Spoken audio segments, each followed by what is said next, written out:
Hello there, and welcome back. What is this place? Disconnected. Disconnected. Disconnected. Disconnected. Disconnected. Disconnected. Disconnected. Disconnected. Disconnected. Disconnected. Disconnected. Disconnected. Disconnected. Disconnected. I'm starting to feel disconnected. You have reached a number that has been disconnected. Hey there, everyone, and welcome back to another Thursday on Reconnected. Tonight, one that I've been excited for a couple months now. I've been like counting down the moments until this one. A fast friend of mine that I made recently, Miss Courtney Cannon, is our guest. Courtney, welcome. Thank you. Hello. Thank you for having me. I'm so stoked to be here. Cannot wait to For chat. those that have not seen it, put up an interview with Courtney earlier this week, and you should absolutely watch it after this, of course.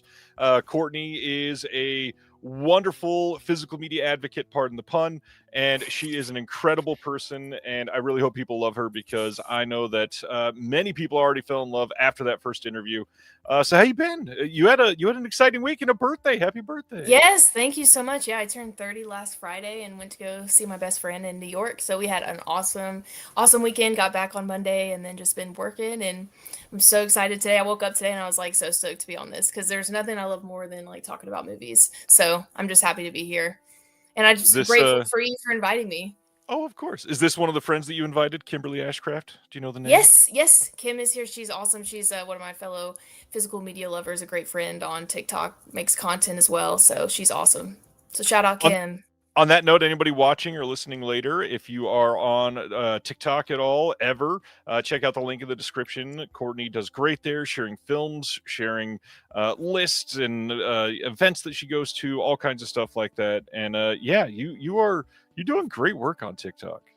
Thank you. Yeah, it's been so exciting. I started posting back in, I want to say April, and the community I feel like that I've become a part of and formed too has just been so awesome, so welcoming. Everyone loves the same thing, so it's just high vibes always. And I haven't been as active in the last like month or so, but definitely will be getting back to doing that very soon because I was for a while there was posting every single day, doing live streams, so we're gonna go back to doing that for sure. But it's been a blast. I met so many awesome people.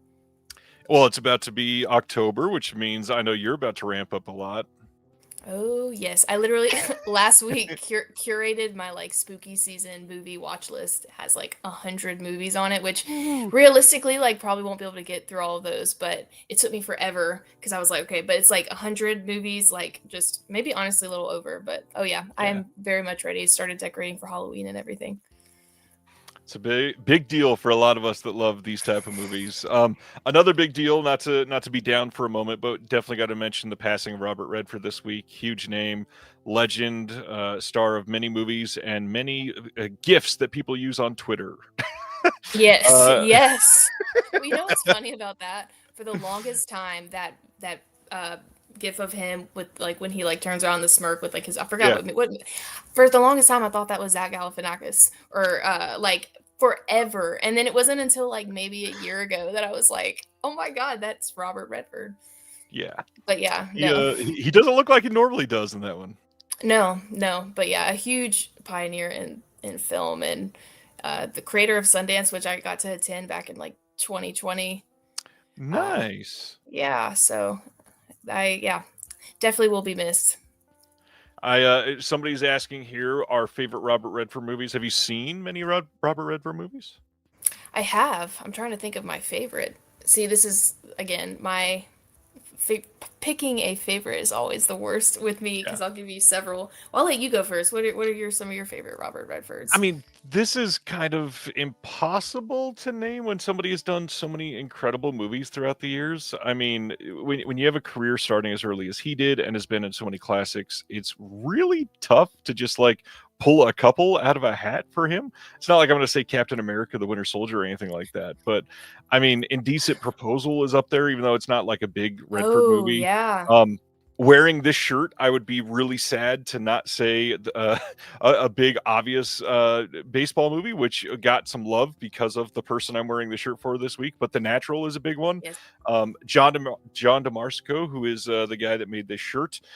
He is the broadcast director of the Mets. And last night or the night before, I think it was, he took a scene out of The Natural as inspiration and actually live directed it to look like the natural scene in the Mets game. And that's amazing. Oh wow. I love that. I do love Yeah, The Natural. It's been a second since I've watched that one. Definitely I mean All the President's Men is the very first one that I think of, but I would it's a say big one. Yeah. honestly probably Ordinary People. It was huge for me because when I lost my brother, that was a movie that I really turned to like all the time. Even now, I think it's an incredible depiction of Yeah. grief and losing a sibling, and so that movie will always hold a special place in my heart for sure. I'm seeing some really good movies too that people are Yeah. commenting and up in here. The movies I'm like, oh duh, yeah, he wasn't. That wasn't he. Lots of love for Sneakers in the chat, which makes sense. Sneakers is Yes, classic. yes. I actually just got Sneakers. Was it Kino? Yeah. Yep, I just got that like several months back, so I'm excited to check that one out in 4K. Well, speaking of that, we're going to talk about pickups in just a minute. But do you have anything that you have planned that you got videos coming up that you want to hype people up for, or any events coming up? Yeah, so I actually have a huge event coming up next month. So October 17th is Scarefest in Kentucky. And Nice. so I'm going to visit a few of my friends that I met through TikTok that are also TikTokers. And gonna be staying with them and we're gonna be going doing Scarefest. And so definitely we'll be having a lot of content from that, which because I've been to a couple horror conventions, but not a lot. So that one will be my first like huge one. So I have that one coming up. They're here in Nashville. They do this series like in the fall on Thursday nights. They show a Halloween-ish movie like on a big screen on a big projector, and everyone comes and like brings lawn chairs and stuff. So I'm gonna go see it 2017, and then I can't remember the other ones sometime next month. And then yeah, I'll be going to Full Moon Cineplex here in Nashville throughout all of October because Fridays and Saturday nights they play Halloween related movies. So I'm gonna go see Nice. many of those. But yeah, and then as far as pickups, I haven't really pre-ordered much, which is like super off-brand for me to make any videos of like hauls. But obviously, when I do buy them, I will definitely be making a video on that. So definitely some content coming up for sure. Good. We've got a lot of stuff coming up as well. We just plan like the big. We're taking the kids to fall festival, pumpkin patch type thing, and man, it's one of those moments where I can see my wife immediately be like, "It's here! It's time!" It's here. No, same. I'm literally going to an orchard on Saturday, like an apple orchard here. I'm so pumped and pick out some pumpkins and stuff. Tonight, after announcements, we're going to be talking about some of these spooky season type movies. We're going to be talking about 2000s horror remakes, which for a lot of people, very divisive on some, but for some of us, super nostalgic as well, because these are some of the ones that got us into some of these movies. Cannot wait to hear everybody's thoughts on those. But Yes. first, let's do all of our normal stuff. So pickups, what have you been getting in over the last couple months? Yeah. Okay. So before this, I actually got a little pile going. I mean, I've gotten a lot more than this, but I decided for sake of time and everyone, I would just show the last the five that I've gotten that I've really enjoyed. Which number one for me is the Sinner Steelbook Mm, that I got over the summer. This thing is also an excellent movie, so I'm yeah, so excited about this. I love the like debossing on that. And then a movie that I literally resaw in theaters last week for the re-release was The Conjuring, just the first one. It's like you can't nice. get more OG than this. I actually worked Yeah. at the movie theater in 2013 when this came out, and I remember I used to scare people accidentally all the time because I have to go in and count how many people were in there, and I'd walk in at like the worst time, and they'd be like, "Oh my god!" So I have a very distinct memory with that movie. And we got this Casper Steelbook, which is perfect Mm, for spooky season. I will be watching this probably in the next week because this is on my spooky season very watch nice. list. And then this one, it came out a while ago. I don't know exactly when, but this Godzilla -1, Oh, nice. You got it's the big a like one. it's a Japanese import, I think. And it's the Yeah. only thing I hate about it is like the specials and or the extras are like not in English, but Yep. you just got to deal with it, you know. But it's yeah, I'm obsessed with this thing. So wanted to show Jeez. that. And then the one of the most recent Lionsgate limited releases is this high tension steelbook.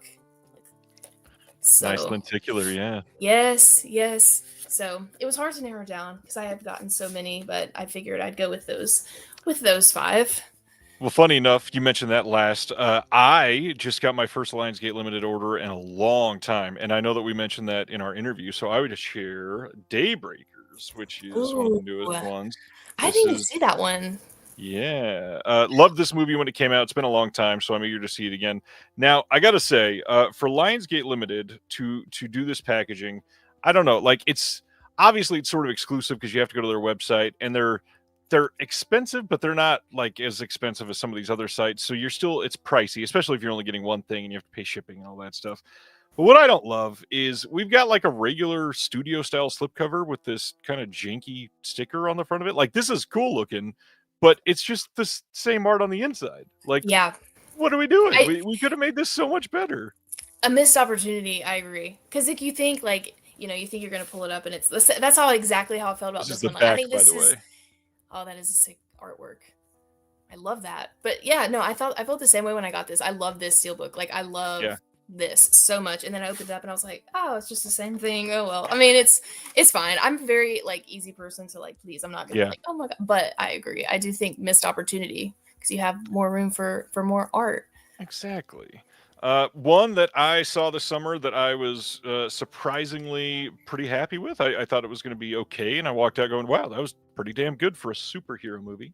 The new Superman movie just got the steelbook in I'm today. so jealous you got that steelbook. It's sold out and I was not able to get it. Like I said, I haven't been like buying that much lately, so I've Yeah. really dropped the ball on several. And so I'm so sad because I loved Superman. On the bright side, it's Superman. There's probably going to be 7 variants of that steelbook in the next That's 2 so years. true. You'll I be fine. literally one of my friends, he's just getting back into physical media, has been texting me today, been like, I can't stop buying steelbooks. I'm like, yeah. And he was talking about the Superman one, and I was like, I really want to get my hands on that one. But maybe they will do a different one. Oh, That's cooler. guaranteed they will. Next one, this is a comp copy release that I worked on. This is Obayashi's School and the Crosshairs from Cult Epics. This is one of the Japanese films from the 80s that Obayashi did, and this is very similar to his film House.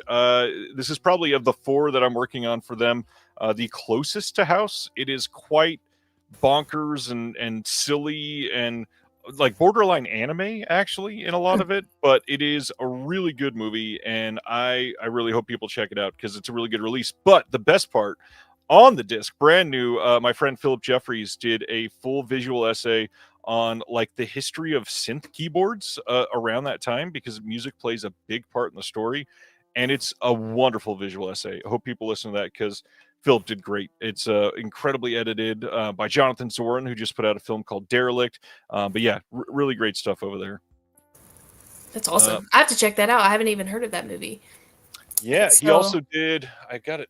Is that yeah? He also did His Motorbike, Her Island. This is another one I worked on. Ooh, I love that art. I also love the coloring. Like when you showed the back of that first one, I loved the colors. Well, and I love a good colorful release. This is by a friend of mine, Sam Smith, who might be in the chat tonight. He way. did the original artwork for Criterion's release of House, which is really great. So he approached them when this came out and said, "Hey, I love Obayashi. I want to keep doing these." Awesome. I do love that Criterion edition of House. It has not yet entered my collection, but it is always one I think about when the sale rolls around. So maybe I'll actually get it one of these days.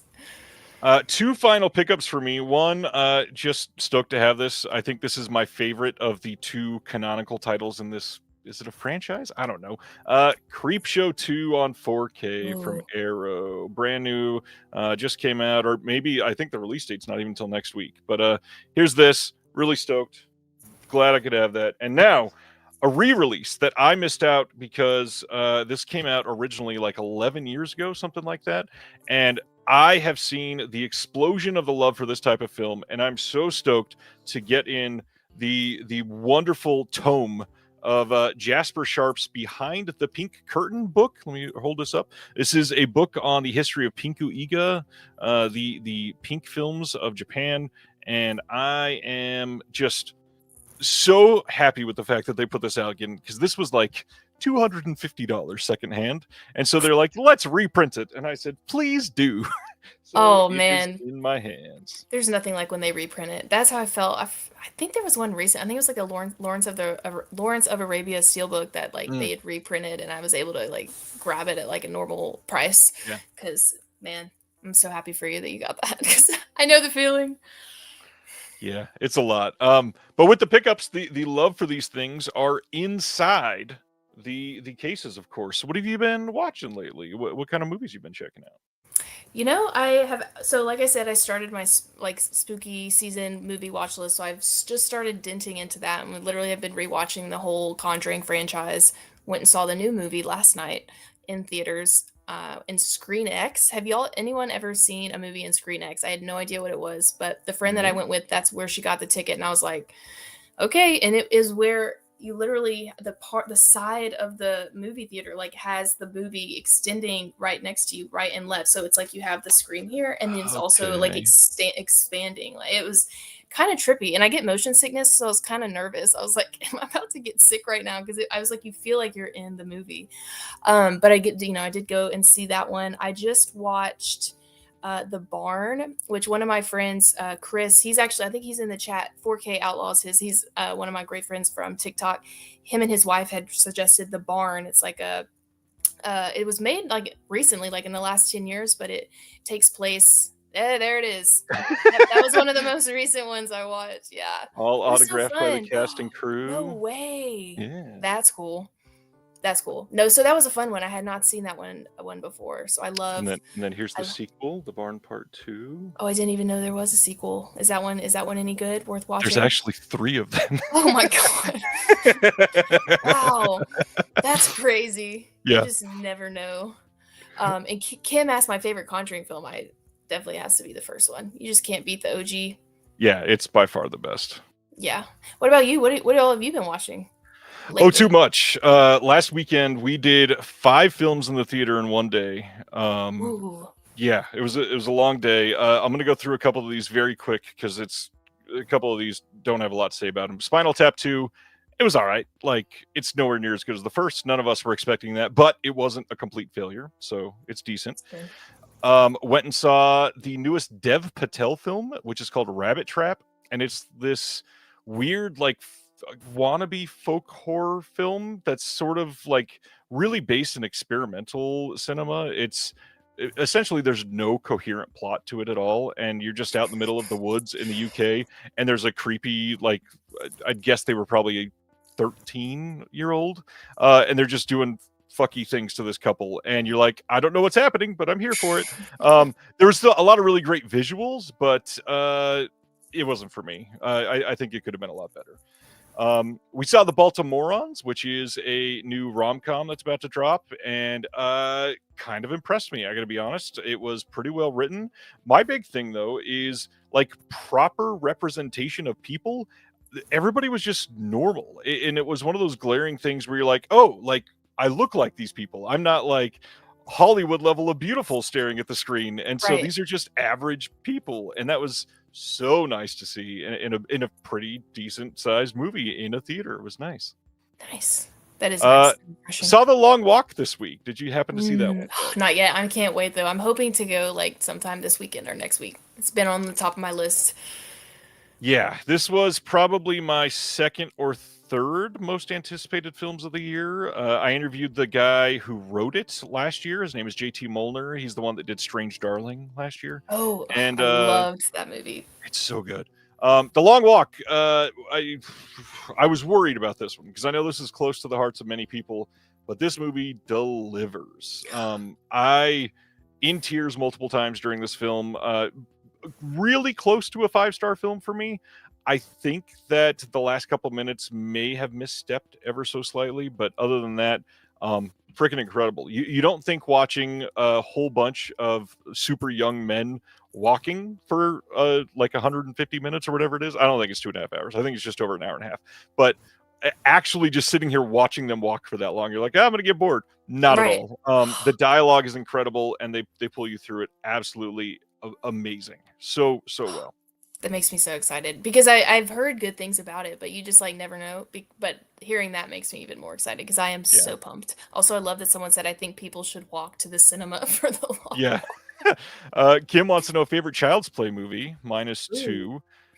Mine is certainly Bride of Chucky. I think that is my classic one. So this is going to be a confession. I've really only seen the first one, and that's so I'd have to say that one. I was never big into Child's Play. Like me and my friends growing up, we try to watch some, like, but we just never made it through them besides the first one. And I did enjoy the first one, but I've never really gotten much into the Chucky franchise. So that would have to be a confession from me. There's no shame here whatsoever. But other than that, the one that I really wanted to spend a minute talking about, because I think so few people are going to go see this movie, is the movie Twinless.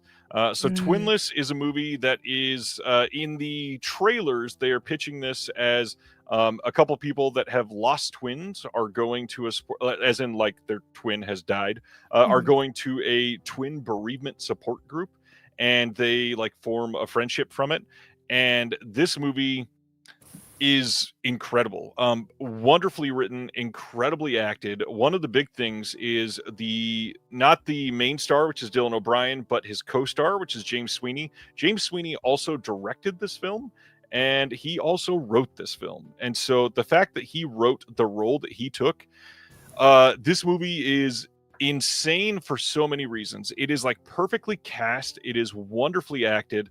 The story itself is pretty on par. It is what is the best way to say that? On par with what? Like the pacing is perfect, but also there's sort of a twist. And I hate saying that because that kind of gives away that there's something that you're not expecting, but it's told you like in the first 4 minutes, so it's not giving much away. But Twinless is, like I just said with the Baltimoreans, it depicts sort of literally every relationship that you can think of. It does great with like friends relationships, just two dudes hanging out. It does great with like mother and son. It does great with like a budding relationship where you're meeting somebody and falling in love with them. It does really great homosexual relationships. It does really great relationships where you're just there for like a one night stand, and it like portrays everything realistically. There are a couple scenes that are intense in the best ways, which you don't really expect out of a movie that was marketed this way, because it just came across as like a timid little indie film. Twinless is a borderline masterpiece for me. It is easily top 5 or 6 of the year. It is by far a movie that I think is going to get undersung, and everybody needs to see it because it is incredible. Ooh, I can't wait. That is one that's been on my list. I forgot what movie I was in. I saw the preview for that, and I was like, this looks fascinating. So I'm excited. Yeah. So you've seen it already, so no spoilers. No spoilers whatsoever. Oh, I can't wait. No, I love movies like that, especially movies I feel like that kind of come out of nowhere that you don't hear like too much about, but then they end up being like this, like for me earlier this year, for me that was Life of Chuck. This summer, that kind of came out. I had no idea what to expect, and I walked out of it like 5 out of 5 stars. It was great. So no, that made me really excited for Twinless. I cannot wait to see that. I showed my kids K-pop Demon Hunters tonight for the first time. Have you seen that yet? I haven't, no, but I have a couple friends that are like love it. So I have not seen it myself. I thought that this thing was going to be so cheesy, and like 12 seconds into it, I'm like, why am I already singing this song? It is so much better than I expected. Right. It's so funny because about that movie, when I was in The Conjuring last night, we were right next to that movie, and literally on like the quiet parts of Conjuring, you just hear this like music like blasting, and we were like, "This is wild." It's good stuff. Yeah, I'm glad it's good though. I just have not seen it. Fave horror sequel, Kim wants to know.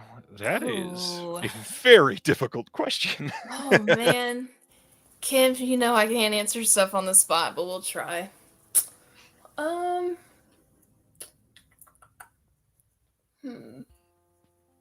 like looking at my franchise shelf right now. Yeah, I was just thinking of that too. There's so many that I could easily throw up there. I will say, as far as like sequels, plural, I love all of the Saw movies. Like, I'm a huge Saw franchise person. So honestly, even Spiral, that everyone like hated on so hard, like I love all of the Saw sequels, but specifically like 2 through 5, I think were like peak. But I'm trying to think of just like specific sequels. I'll grab onto yours and say Saw 6 is definitely one of my top 5 favorite sequels ever. Oh, see, that's the one that takes down the healthcare system, and I love Oh yes, okay. Let me change mine from 2 to 6. I always around 4 to like 6. I get them. They get kind of blurry. They do. I'm trying to think of any others. I love. Evil Dead 2 for me is superior to the first one, honestly. Silent Mandible says Wrong Turn 2. Here's my Courtney confession that, like she did earlier, I've never seen a single Wrong Turn film, not even the first one. I know I need to. Yeah, they're pretty fun. I haven't seen them in a while. I think I've only seen 1 and 2, but I have like the pack of like all of them. I just haven't gotten around to seeing them yet. Yeah. But that's fair. Ronnie says Nightmare on Elm Street 2 because gay. I mean, yeah, it's quite gay. I love it. I love it. Clearly. That's All great. right. Are we ready to get into announcements? Anything else you want to bring up before we jump into it? No, not really. I mean, I'm sure if it's something pops in my head, I'll. Oh, that's a But- good answer, Paul. Paul says every Final Destination sequel. I will say Bloodlines was incredible. Oh, yes. Yes. I had so much fun with Bloodlines. It was fantastic. Dude missed the announcement of the discussion. Tonight's discussion is going to be our favorite horror remakes from the 2000s specifically. Yes, the best. I know it's so controversial. Like people, I think you either hate or you love them. I just am obsessed with them. So I mean, if you grew up in that era, they're pretty great. Obviously, if you were born in like before 1980, you'd be like, oh, it's ruining the stuff of no, my childhood. yes. A lot of it Yes. is our childhood. Yeah, no, that's true. Because like, yeah, I was born in the '90s, so that was kind of what was my intro to like horror was like Yeah. remakes and other 2000s movies. I just think 2000s horror in general is like my favorite, but that's just bias because like that my first like scary movie was Vacancy, and that was like early 2000s. So Nice. All right. Let's get into some of these announcements then, because we've got a lot to talk about tonight. So first Exciting. up, November 26th in Australia, Imprint is releasing Shaw Shock Volume 2. This includes 3 of the Shaw Brothers horror movies. We've got The Enchanting Shadow. This is the first time this movie has been on Blu-ray ever in the world. We've got The Bride from Hell from 1971, and then The Ghost Lovers from 1974. These are limited to 1,500 copies as per usual. On our first film, that was The Enchanting Shadow, we've got a new commentary by Stephen Hammond and then Arna Venema, friend of the show. We got a new interview with historian Paul Fonaroff, who I don't think I've even heard of him. Then we got our second film. We got a new commentary by Arna Venema and Damini Ting. And then on The Ghost Lovers, we've got a new film scholar interview. Wayne Wong speaks on The Ghost Lovers, and a new commentary by Justin DeClue from Gold Ninja Video. Have you checked out any of the Shaw Brothers stuff before? Are you into any of the martial arts Asian type films from that time? I really haven't, but I will say one of my friends that I've met through TikTok, his name is literally Martial Arts Film Freak. He has turned me on to some martial arts movies. Like he actually just sent me 2 this week. So he's really trying to get me into them, and I'm very open to it. So these are definitely some I would love to check out, but I have not seen them before. Nice. Next up from Imprint on that same day, November 26th, we're getting a double feature of Intimate Confessions of a Chinese Courtesan and Lust for Love of a Chinese Courtesan. These are from 1972 and 84. And these are 2 that I have never seen, but I have had on my list for a while. We got a new commentary by Stephen Hammond and Arna Venema on the first one. New interview with Paul Fonaroff again. And the second one, Lust for Love of a Chinese Courtesan, this is the first time on Blu-ray anywhere in the world. New audio commentary by Sam Deegan, who is incredible. Yeah, eager to see these for sure. Next, Mario Bava's Bay of Blood is coming to 4K in the UK from Arrow Video. We don't have a release date yet, but this was speculated because it is coming out on 4K here in the States from Severin, and now Arrow will continue to work on some of the Bava stuff over there.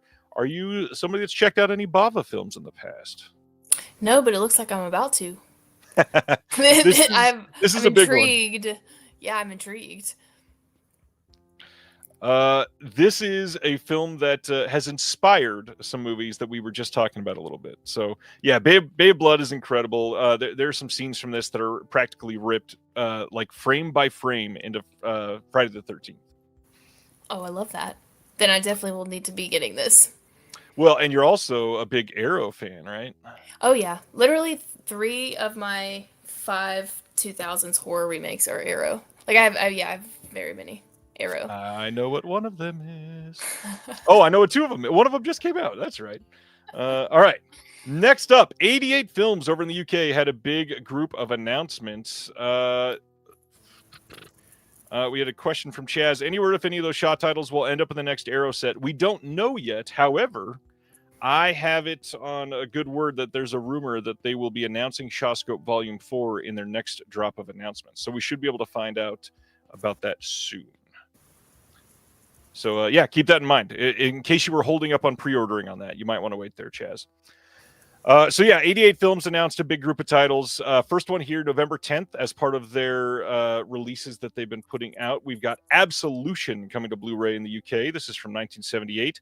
This has had a few releases before, so nothing super surprising here necessarily. We got a lot of the legacy features here. Commentary from Kim Newman and Sean Hogan. Absolution, Richard Burton starring in this. Not much else for me to grab onto here. I don't think I've seen this one. I'm right there with you. I kind of assume so. This seems to be under the radar for a lot of people. Next up is one that I have seen from 1986. They are putting out Evil Laugh as part of their Slasher Classics collection. And this is from 1986. This was released previously in the US, so quite a few people probably already have this. All archival features on this. Nothing super new. Have you happened to have seen the Evil Laugh? It's funny. I think I do remember when I was like in middle school, me and my friends were like just flipping through these like older horror movies, and I want to say this is the one that we went. I couldn't tell you like much about it, but I really think this is the one that we watched. Nice. I mean, out of all of them, I mean, we used to watch so many, but I'm pretty sure. I mean, it looks very familiar, so I definitely have seen parts of it, if not all of it. It's fun. It's pretty silly, but it's fun. Yeah, those are the best though. Oh yeah. On November 17th, over in the UK, they're putting out a Blu-ray and DVD, for those of you that still buy DVDs, of They Made Me a Fugitive from 1947. This is based on the novel A Convict Has Escaped by Jackson Budd, and this is supposedly pretty good. You've got not a lot coming on this that I kind of expected more. We got a commentary by Kim Newman and Barry Forshaw. Stephen Thrower speaks on the film, and then Melanie Williams speaks on it a little bit as well. Yeah, I love the art on this. That's one big thing I'll say. I do too. You can always tell when they put like just extra effort. Not that they all don't put effort in, but I love it when stuff like this. Yeah. The hard part here, they're releasing this in the UK, and this has been released multiple times on Blu-ray. I don't want to say 88 Films, what are you doing? But also, this can't be selling that many copies in 2025. This is kind of an odd choice for me. Yeah, no, that's fair. So is this That makes one. sense. Time Without Pity is coming out on the same day. Same thing, Blu-ray, DVD in the UK only. And this is another one that has been released many, many times. This is from 1957. This got a fairly recent release from Indicator. And yeah, they're not doing anything new on the extras. So again, kind of an odd choice. I don't know who's buying this. Like, if they've had the option to buy it from Indicator for the last 5 or 6 years. If they didn't, they're not going to rush out of the store to get yours. I don't know. Make your choice. Make your money, I guess, if you will. Very true. Then they are putting out on November 24th in the UK, November 25th in the US. They are putting out Rosa from 1986. And this is one by Ewan Biao, and delivers one of his most energetic performances in this action-packed blend of martial arts, comedy, and romance. And I've heard nothing but great things about this. This is supposed to be pretty damn good. New 2K restoration from the OCN on this one. And then we've got audio commentary by Frank Chang and FJ DeSanto. Audio commentary by David West. Some interviews. And yeah, since this will be region free, I imagine this one will do very well for them. Again, the art looks great, but the film is supposed to be very, very good. Yeah, that's one I definitely need to put on my radar. It does sound interesting. I do love 88 Films. I don't have very many, but like my most recent one, I got Tourist Trap, and I think they did such a great job with that. So yeah. This might be one I'll have to pick up. You are region free, right? I think you are. Yes, yeah. I have a region free player. Smart. You kind of have to in these days. So in these troubling times, yes. In these times. This one kind of lit up all of the comments on social media this last Friday. November 11th, we've got a box set coming out called the Luc Besson 9 movie collection. Now, this one is odd because we've got a mix of 4K and Blu-ray here. And it's mostly 4K. I think 6 of them are 4K and 3 are Blu-ray. It might be 4 that are Blu-ray. But of course, Luc Besson, not with the cleanest record. He's kind of a pedophile. So a lot of people don't like supporting this guy. But of course, for many, many people, this is one of those filmmakers that they're willing to just say, well, I love the movie, so I'm going to buy this. No, yeah.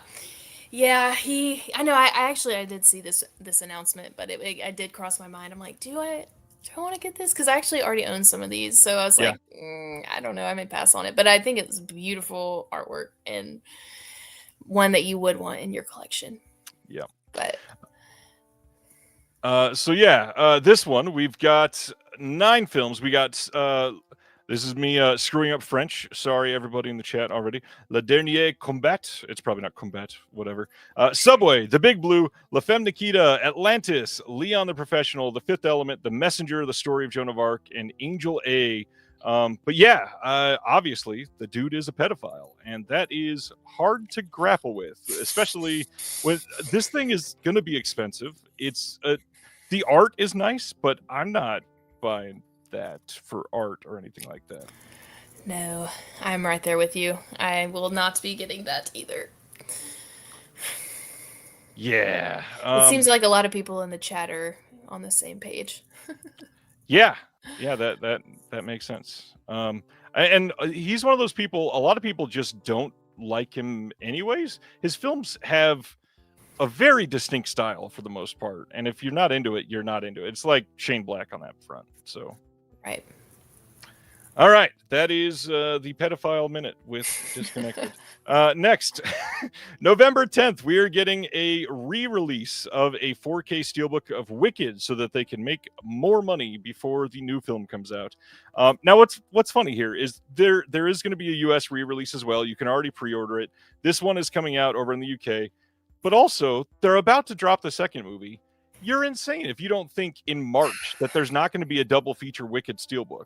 Of course there's going to be.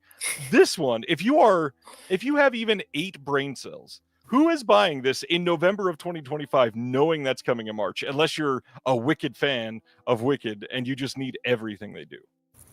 No. Okay, so I'm so glad this is being brought up because I already bought this. I bought this steelbook when it came out last year. Yeah. It was very hard to get. Like Walmart canceled my pre-order twice, so then I somehow was able to still get one like at the normal price. So I have it, and I love Wicked, which I'm like so stoked for part 2. It's like what's getting me through the rest of this year. But one of my friends texted me like today with a screenshot of this. Was like, I think I'm gonna get this because the one I was telling you earlier, who's getting back into steelbooks, and I was like, wait, this is coming out again? In my head, I was like, didn't they just release this? And so, like you said, like I will definitely just be waiting until the second one comes out. There's literally no way they're not going to do a box set for both. Of course. There's just like no way. And I love Wicked so much, and thank goodness I already have this one, and I'll keep that even if they do a double feature pack or whatever. And I'm sure there's gonna be a great one for the second one that looks probably similar to this, so that they look great next to each other. Nothing wrong with that. No, exactly. Well, also I see it says with the new DeVos on the front. I'm like, okay, so where was this last year when y'all did the first one? Why didn't you just? It's like it is the money, and I'm like, It gets worse. They're only debossing it for the UK steelbook. The US one is coming out without the extra debossing. So if you want the special debossing version, you have to spend extra money to import it. That's insane. That's crazy. I love Wicked more than the next like just as much as the next person, but I would literally never do that. I will patiently wait for the box set that comes out inevitably. Eric, yeah, for sure. Here is my second confession. I did not get a chance to see that last year, but I was thinking, hey, I'll rewatch it before the second one comes out because I'll inevitably see the second one in the theater. And then I started thinking, there's no way they don't do a double feature in the theater. Oh, yeah. Of course that's going to happen this fall. No, for sure. I saw Wicked 3 times in the theater. Thankfully, I had Regal Unlimited, so I didn't have to pay for it. But I was obsessed with that movie. Still am, because I saw it that was my first Broadway show I ever saw, like when I was like 13, like in New York. I'm obsessed with the movie. And then me and my mom, like we already are planning like Thanksgiving-ish time, going to see it this time. I love the soundtrack. I literally got a speeding ticket. This is not a joke. I got a speeding ticket while blasting Defying Gravity.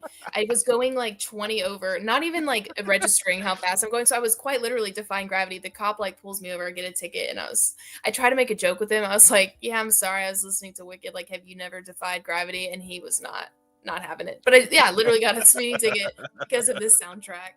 The fact that you asked him that is hilarious. I was like trying to like break the ice or also try to get out of the ticket, but it did not work.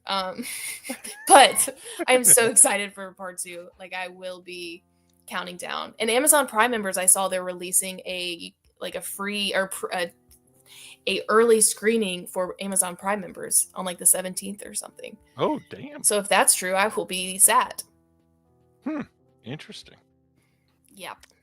Colton said, I love the music. It's a strike against your gay card. Colton, man, come on now. You got to get it together. Come on. All right. We announced this last week as part of TerrorVision. In October, we are releasing a Blu-ray as part of our Gray Face Films line of the movie New Religion from 2022. This is a movie that was previously released in the UK by Third Window Films, but I think this version is quite a bit better. So we got this brand new art that I think is pretty incredible for this movie. And this one, if you've not heard of it before, it says, after her daughter's accidental death, Miyabi gets divorced and starts working as a call girl. Miyabi meets with a new client and he requests to take pictures of her body, first her spine, then her feet, and he continues to take pictures of a different part of her body every time they meet. After the first couple of sessions, Miyabi feels her daughter's hand touching her leg and quickly realizes that every time she allows herself to be photographed, she can feel her daughter's spirit reaching closer to her. This is a very interesting movie, and I hope people check this out because it's certainly worth it. We've got a brand new director's updated version of the film. Now, this is one of those odd situations where everybody's like, oh, how long is this one? This is the exact same running time as the actual original version of the film, but he changed a bunch of it. So it is quite different, actually. There's a booklet in this with writing from Kia Shikondo, who's the director, Amber T, Anton Battelle, and Alexandra Heller-Nicholas. New commentary with the director, with Kaho Seto, Satoshi Oka, and then Sho Mashina.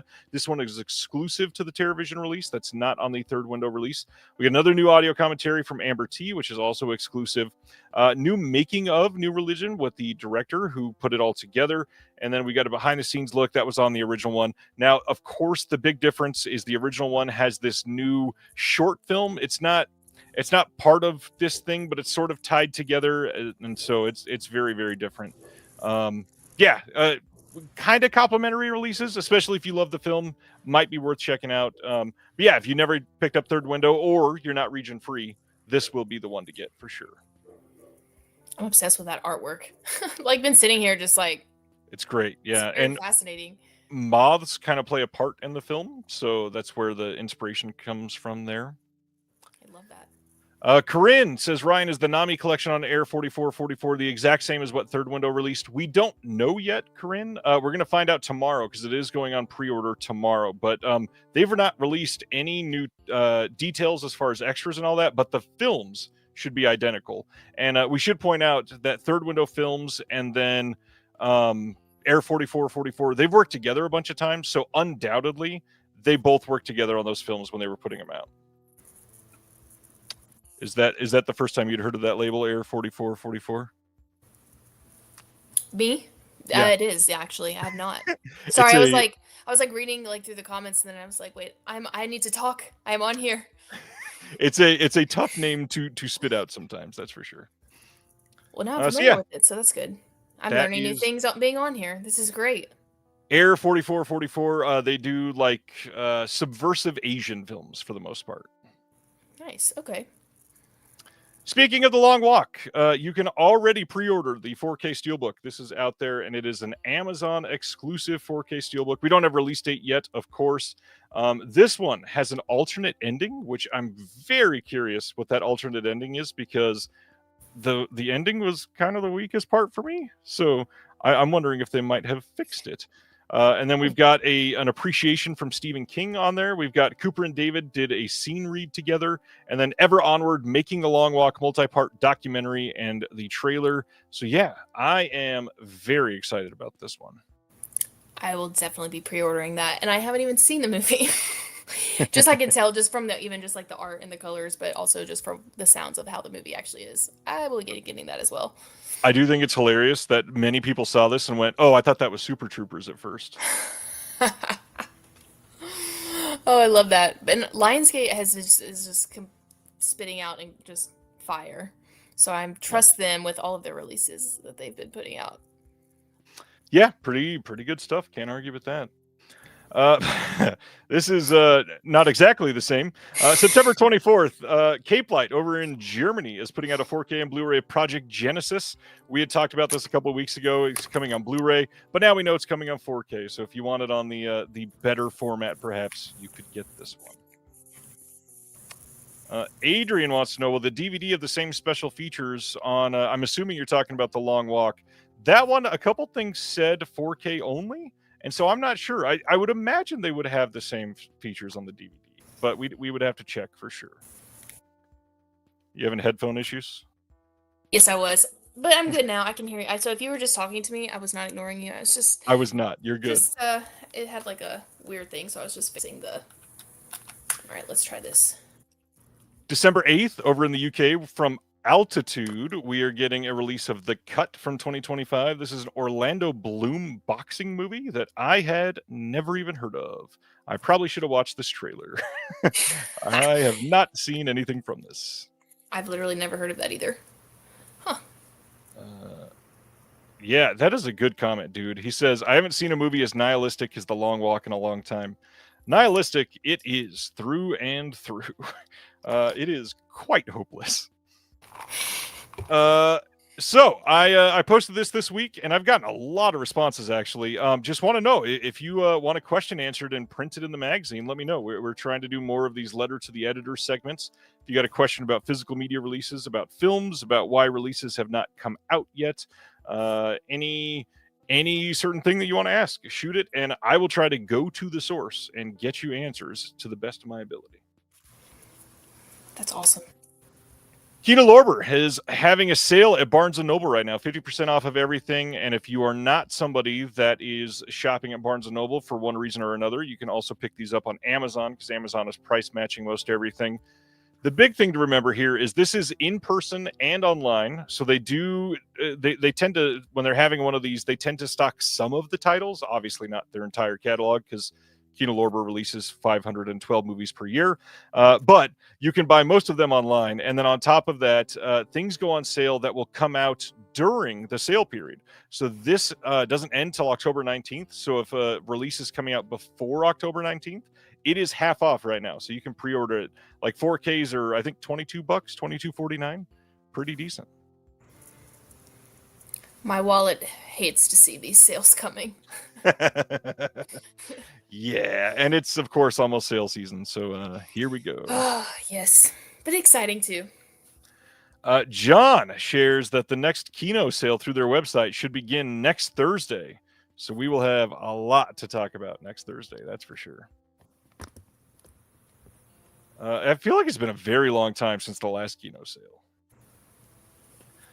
Speaking of Air 4444, they announced a sub-label this week. The sub-label is going to be called Phantom Transmission. Their first release that they're putting out is Two Front Teeth from 2006. And they are saying, we're taking a small break today to introduce something we've been working on this year, a new sub-label called Phantom Transmission. This sub-label will be distributed through the Air 4444 website, and it was created with the thought of branching out to release films from all corners of the world, basically everything outside of Asia, because that's all that they're doing at Air 4444. They believe firmly in maintaining that as our primary focus and our only label to release Asian genre films. Phantom Transmission is just a way for us to shed light on genre films from everywhere else with the collector's edition treatment that you've come to expect from the company already. They've got a full new IG account to follow and all that stuff. And then their first release, like I said, is going to be Two Front Teeth from 2006, which will be available to pre-order tomorrow at 1 p.m. Eastern. And this is not a great looking film from what I can see on Letterboxd. It seems like most people hate it. But I don't know. Check it out. That being said, I will say I much loved the Air 4444 guys. I've had them on the show, interviewed them. They seemed great. I'm not putting this down at all. However, I will say I feel like they've had a rough year. They just had one of the longest delays in pre-orders that I've ever seen. They had lots of problems, and it does kind of feel weird in the middle of solving those problems to announce, hey, we're also doing more. I kind of feel like maybe you should perfect the first part before we start doing more.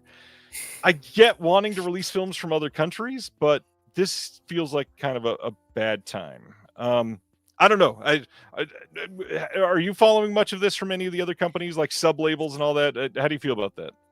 No, yeah, I mean, this is the first I've heard of this, and as far as like the other Of course. sub-label, I've never been as tapped into the other the only sub-labels I really have been super tapped into were like the Vinegar Syndrome ones. Yeah. But no, I mean, I share your perspective and opinion on that for sure, and you work with them like a lot, so you definitely you're much more better to talk on that than I am for sure. CGTV says it sounds like the same Christmas movie that Red Letter Media roasted on Best of the Worst. It absolutely is that movie. That is true.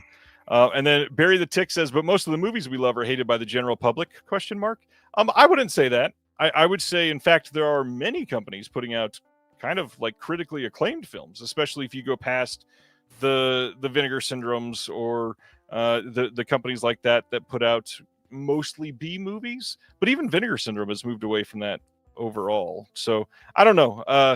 It's a weird time. I know a lot of people look down on some of these films, especially like the Criterion bros that think that's the be all end all of physical media, and it's obviously not. But I mean, companies like Deaf Crocodile, companies like Radiance, companies like Indicator are putting out films that are beloved and have been for decades. Came out very strong. People love them, and they're still getting love decades later. A lot of the time, they're underseen, but that doesn't mean they're bad necessarily. For sure. Like TerraVision, that Rumpelstiltskin release that they did earlier this year is insane. I love it. I got it immediately. I wrote in that release. I love that release. You told me that. That's so cool. Yeah. It's awesome. All right. Let's talk about some softcore erotica. Woohoo! Early November, Severin is releasing the Saga Erotica box set. This is the Emmanuel collection coming on 4K Blu-ray. It's a dual format release, which has ruffled some feathers. A lot of people kind of upset that there's not a just 4K box set and a just Blu-ray box set, that they feel forced to buy all of them. First of all, nobody's forced to buy this whatsoever. But this is a different thing. For some of them, Severin has been doing that, like they just did with their last Danza Macabre set. But this one, we've got Emmanuel from 1974. We've got Emmanuel 2 from 75. We've got Goodbye Emmanuel from 77. And finally, we've got I, Emmanuel from 69. All four of the films coming on 4K. And these are just absolutely overloaded with special features. All kinds of new stuff for all of them. I hope to be able to have this someday, but yeah, probably not immediately. This is a big deal. These are films that made a lot of people quite mature when they were growing up, I'll say. Are you familiar with the Emmanuel films? No, I'm not, but I might have to look into them. They sound, I mean, it also too like looks like the chat is in the same sentiment as you. So I've not. Gotta love softcore coming from Severin. Yeah, I mean, this seems like an insane box set. It is, and if you were quick enough, they also the box set itself wasn't limited to 100. This bundle was. They also put out this Sylvia Christel book with it. Now, what's funny is this book was released previously. You should be able to get this multiple times, but there was also a poster in here that was limited, and this sold out, I believe, day one. 100 people bought this, and they're just gone immediately. Yeah. Definitely has its audience for sure. It sure does, especially when most of the people buying physical media are middle-aged men. Hi, I'm middle-aged man. We got some Criterion announcements after I just put them down slightly. So this is exciting. December 2nd, we are getting a Blu-ray release of Return to Reason, 4 films by Man Ray, and these are all from 2023. This sounds incredible. This says the swirling surrealist dreams of Man Ray are high watermarks of 1920s avant-garde cinema, a nexus of cryptic themes, dark eroticism, and playful abstraction. Seemingly plucked from an unconscious realm, these 4 shorts find the visionary artist experimenting with the limitless possibilities of montage, superimposition, distortion, and even the application of objects directly onto the celluloid. That sounds fascinating right there. And even the application of, I just said that, set here to an ethereal score by the Jim Jarmusch Carter Logan collaboration Squirrel. These cinepoems are optical carnival rides that surprise, delight, and unsettle with each tantalizing frame. This is going to have an interview with Jim Jarmusch and Carter Logan, who are from the band Squirrel. We got a concert from 2023 featuring Squirrel performing its improvised score to Man Ray's films. We got a trailer plus an essay by Mark Polizzotti. Brian saying Man Ray also having a big art retro right now. Very nice. And if you don't like experimental cinema, you will not like these. That makes sense.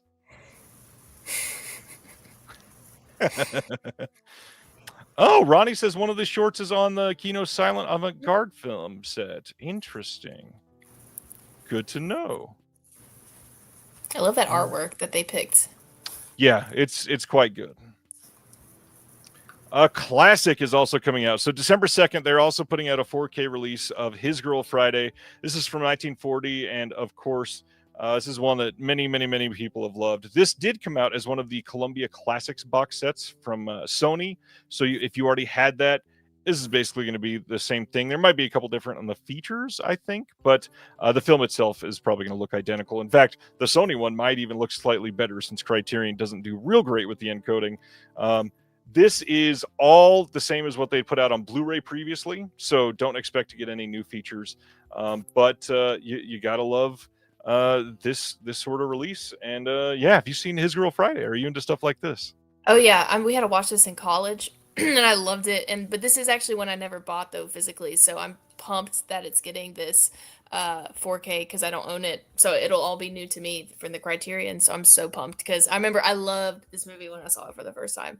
Yeah. I think I watched it one more time after that. But yeah, I can't wait to. I will definitely be picking this up in November for the Criterion sale. Or when does this release? Will this be releasing before? This comes out December 2nd. Looks like we're gonna have to wait till the next sale.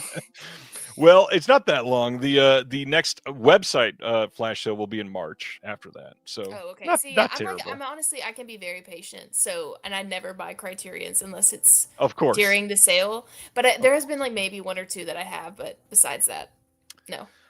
I think one of these might get me because it's the year of Pee-wee, but we'll talk about that one in just a minute. Yeah, I know which one you're talking about. December 9th, we're getting a 4K and Blu-ray release here from Criterion of Salaam Bombay from 1988. This is a Mira Nair film that has come out multiple times on multiple labels in the UK, and I think even on Blu-ray here in the US, but now it gets a 4K release, and Criterion is putting their love into it. This is supposed to be great. I've not seen this yet. Are you one that's checked into much Bollywood or Indian films at all? Not really, no. But this one does sound very interesting. I might have to check it out. I wish I was more like tuned into that. It's a lot because it's an entire film industry. So there's literally like thousands of films to just stumble onto. Literally. There's a whole bunch on Netflix, by the way, for anybody that's ever been interested in Bollywood and Indian films in general. At least there was a couple months ago. I'm not sure if they're mostly still there. Next up, one that I have been very eager to see restored. December 9th, we get a 4K and Blu-ray release from I Know Where I'm Going from 1945. This is a Powell and Pressburger film that a lot of people worship, like literally is one of the best films of all time. This says, love flourishes in the Scottish, I don't know how to say this word, so I apologize to all the Scots, Hebrides, I'm going to say something like that, in this windswept enchantment from British cinema's most passionate visionaries, Powell and Pressburger. I Know Where I'm Going declares headstrong, upwardly mobile Joan Webster en route to her marriage to a wealthy industrial until her carefully laid plans are blown away by a raging storm that leaves her stranded on an island off the Scottish coast with the dashing naval officer.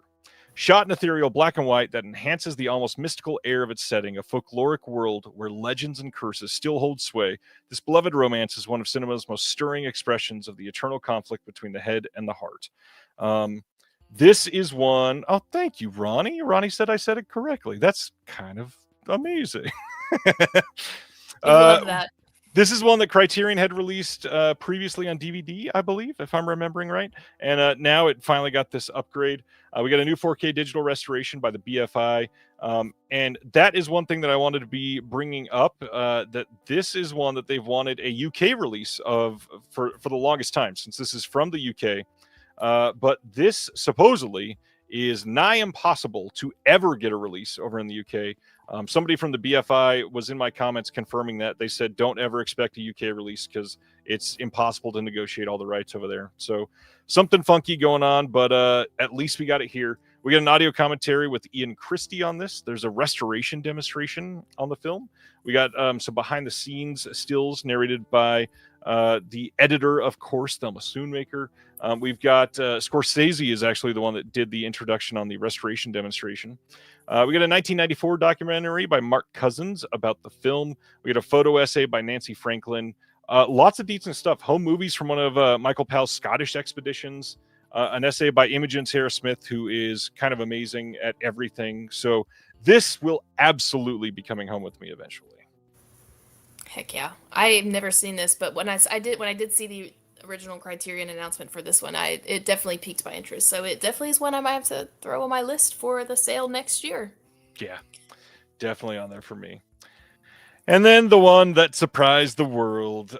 December 16th, we are getting a 4K and Blu-ray release of Pee-wee's Big Adventure, Tim Burton's 1985 masterpiece. Sumptuous, colorful film with Mad Marge and, of course, Paul Rubens. This has a new 4K digital restoration supervised and approved by Tim Burton. We've got an audio commentary by Burton and Paul Rubens that is archival. Audio commentary by the composer Danny Elfman, who does it over a music-only soundtrack to the film. There's a new interview with Tim Burton and Richard Ayoade, which I think that is fantastic. We've got new interviews with the co-writer Michael Varhall, the editor Billy Weber, the production designer David L. Snyder, and the producer Richard Abramson, conducted by Mark Olson. There's an interview from 2005 with Paul Rubens, excerpts from the 40th anniversary screening of the film presented by Nostalgic Nebula and hosted by Dana Gould, who loves everything Paul Rubens and Pee Wee Herman. There's also a new cover that is just amazing. I love the art on this. A lot of people hated this, but I think this just fits perfectly the whimsical nature of everything Pee Wee has done. Oh yeah, I'm obsessed with it. I could not believe when I saw the announcement that this movie was getting a Criterion. It was like, and then I love the art. I love just the chaos of it. I think it's perfect for the movie. I just cannot believe Criterion's releasing it, which honestly gives me hope for a lot of other movies that could possibly get a Criterion release like in the future. I'm like, you know what? If they're putting out Pee-wee, then there's a lot out there that they could take. So this was an exciting release. Carrie Mulligan says, Big Adventure is among my favorite films, but did you know Gene Siskel called it the worst film of that year? Not surprising at all. Reservoir says, will anyone who didn't grow up with Pee-wee actually this movie? Are we saying buy or watch or like? It seems to me that's a Gen X thing. I don't think it's a Gen X thing. I think Pee-wee's Big Adventure is sort of timeless, but I don't know. I would agree with that. Yeah. Me. I feel like it's like real big in the millennials stuff as well. Yeah. Ronnie says it absolutely deserves the prestige that comes with being in the Criterion Collection. I mean, this is a very visionary film, genuinely. Like the way this thing was filmed, shoot, even the way Big Top Pee-wee's filmed is kind of amazing when you think about it. Like the fact Big Top Pee-wee, I know a lot about since I've been doing interviews for the release this year, but the like literally spray painting things to look like that in the background. Reservoir went never knew Pee-wee growing up. I get that, but thankfully a lot of people are discovering Pee-wee this year for sure. Yeah. Jim Harwood says he's not Gen X and he loves it. Jim, you're not that old, Jim. How old? You're not Gen X, Jim. Come on.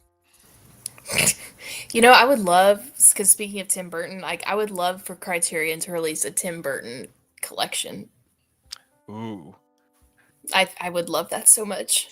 So I'm going to guess it would have to be, we'll say 3 films. Which 3 do you think are, and I hate using this because Criterion has kind of lost these films deserve to be in here, like the little pinky raising when you say it.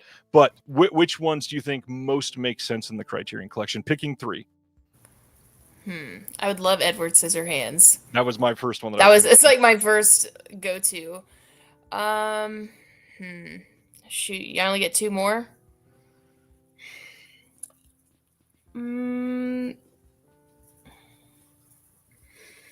See, this is when I get put on the spot. Because when I said that, my first thought was like, okay, well, Edward Scissorhands has to get number one on the list. Let's see. Maybe The Corpse Bride. Like, I could see that, but in Sleepy Hollow. Oh, Sleepy Hollow for sure. So maybe I got to ask, have you seen Ed Wood? With Johnny Depp? Yeah. I have. I liked Ed Wood. It's not one of my favorites of his, but I do like it. I don't own it, actually. It's one I don't own. Oh, Big Fish. Oh my gosh. Yes. Okay, wait. I already got my 3. We have Edward Scissorhands, Sleepy Hollow, and Big Fish. I think would be like the perfect Criterion collection for Tim Burton. So I'm assuming that Pee-wee's Big Adventure is already in the collection like it is, and so I'm going to pick 3 others, and semi-similar. I think Ed Wood has to be the first, like, that's the main highlight, because it's literally a love of film. That's the whole point. That's true, yes, yeah. So that is number 1. That's the main draw. And then Edward Scissorhands, to completely go, like, against what he just did with Ed Wood. It's super whimsical. And then I really want to say Big Fish, but I feel like that's the obvious choice. So I'm going to say Mars Attacks, because Mars Attacks needs some love. And because it's sort of the send up of like the 50s sci-fi stuff, I feel like it'd be a really great combination, or like a go-between between Edward Scissorhands and Ed Wood. So yeah, those would be my That's fair. I like that. Art Criterion, if you're listening, please do something. Tim Burton. All right, we've got I think this might be the last one to cover. December 16th, they're putting out a 4K Blu-ray and DVD release of David Byrne's American Utopia from 2020. This is another one that is a must for me. David Byrne meets America's fractious political moment with the transcendent power of song in this ecstatic documentary of the Broadway adaptation of his acclaimed American Utopia tour. Captured with immersive immediacy by the director Spike Lee, this uplifting spectacle interweaves 21 songs, both new and classic, with Byrne's singular observations on the state of the nation, its perils, promises, and possibility for transformation. So yeah, I'm pretty stoked on this. We got a new documentary featuring Kurus, music producer David Byrne, the dancer vocalist Tendall Kumba, the director Spike Lee, choreographer and musical stager Annie B. Parson, lighting designer Rob Sinclair, and the bassist Bobby Wooten III. And then there's an essay by the critic K. Austin Collins and an appreciation by another critic, Gia Tolentino. Love pretty much everything David Byrne. Are you a David Byrne fan? Yeah, I have not seen this one though, but it's definitely one I definitely would like to get. My Criterion list right now is probably about 10 movies deep, so I keep adding them, but I definitely think I will be adding this one. Just from the cover alone, it looks one that would be right up my alley. Yeah. I don't know if you saw this. Simeon Gregory in the chat says you remind him of a mix between Ariana Richards and Kirsten Dunst. Oh, that's so kind. I love them both. Thank you. I have gotten Kirsten Dunst before. I've also gotten Claire Danes, but that is very nice. Thank you. Yeah, I take that as a compliment because I love both of them. So, Brian says that second critic is a staff writer for the New Yorker. Nice. It's a rough week for staff writers at the moment that are critics, as Alan Sepinwall just got let go out of nowhere. Wow. Yeah. Which, speaking of David Byrne, what is your favorite David Byrne movie? Do you have one? Oh gosh, I mean, no, like whichever one is on at the moment is kind of he's just so magnetic. It's kind of hard not to appreciate him in that moment. Yeah, for sure. Oh, Dell, I would love this. Dell says they should do an Ed Wood set that includes Plan 9 from Outer Space, both in 4K to make sure those strings are crystal clear. Absolutely. Give us the Disney deal, damn it. Yeah, there you go. All right, let's keep going. Well, Adam was going to say stop making sense. Stop making sense. That would be mine probably. I mean, it's the obvious choice, but the reality is, like, I appreciate them all so much. I'm obsessed with Stop Making Sense. I will literally put that movie on just to have background noise when I'm cleaning, and the vibes are high. It's a great movie. It's the best concert film by far. Yeah, if anyone's ever seen it and didn't like it, we're gonna have to chat because I'm gonna need to figure out what's going on with you. All right, continuing on, November 11th, we got 4K releases coming from Kino, and these are all standalone releases. This had been this had been teased as a box set, and then supposedly there's some issues with Universal with the art, and then also with a couple of the restorations. So next year they're going to release a couple more of these, and then the box set. So no pressure to buy these necessarily, because you're going to have a chance to get a box set later. But we've got Abbott and Costello Meet Frankenstein. We've also got Abbott and Costello Meet the Invisible Man. Abbott and Costello Meet Dr. Jekyll and Mr. Hyde. And Abbott and Costello Meet the Mummy. We've got commentaries on all of these. Not much else, but they will absolutely be releasing the box set next year. Yeah, I will not be hitting send on these, and I'll probably do the box set if I get it. Because, like, why wouldn't you? You know, I have so many movies to watch until then to keep me busy. It's okay. I'll be patient. Well, and it'll be cheaper as a box set, too. Yes, exactly. Exactly. Craig is arguing that it is not the best. He says Stop Making Sense is not the best concert film. What is... I would love to know what... Craig worships Prince. Okay. And so we both literally just went and watched in IMAX, of course, because it just did the big revival that they did of Sign of the Times. And Sign of the Times is his favorite by far. Okay, I can respect that. Next, we got some Warner Archive announcements this week. October 14th are when some of these are coming out. Others are coming out later in October, so I will share that then. The first is The Racket, starring Robert Mitchum. And then Elizabeth Scott and Robert Ryan on this one. We've got a brand new 4K scan of the original nitrate camera negative. We've got no extras on this one, I think. Oh, no, there is. There's a commentary by Eddie Muller, which, great stuff. Great stuff. The original trailer is here as well. Another Howard Hughes films. Are you into many of these classics? I do have some of... literally, while you're presenting this, I was just trying to scratch my brain or which Warner Archive collections I have, because I know I have several. I just can't think of which ones I have. I've never seen this one, but I do enjoy getting them. I'm trying to think, because I know I literally just bought one like maybe a couple months ago, not realizing it was even a Warner Archive. I just got in one like last week, I think, and put it away. Maybe if I just look at my collection, one of them will pop out. I'm like, that one.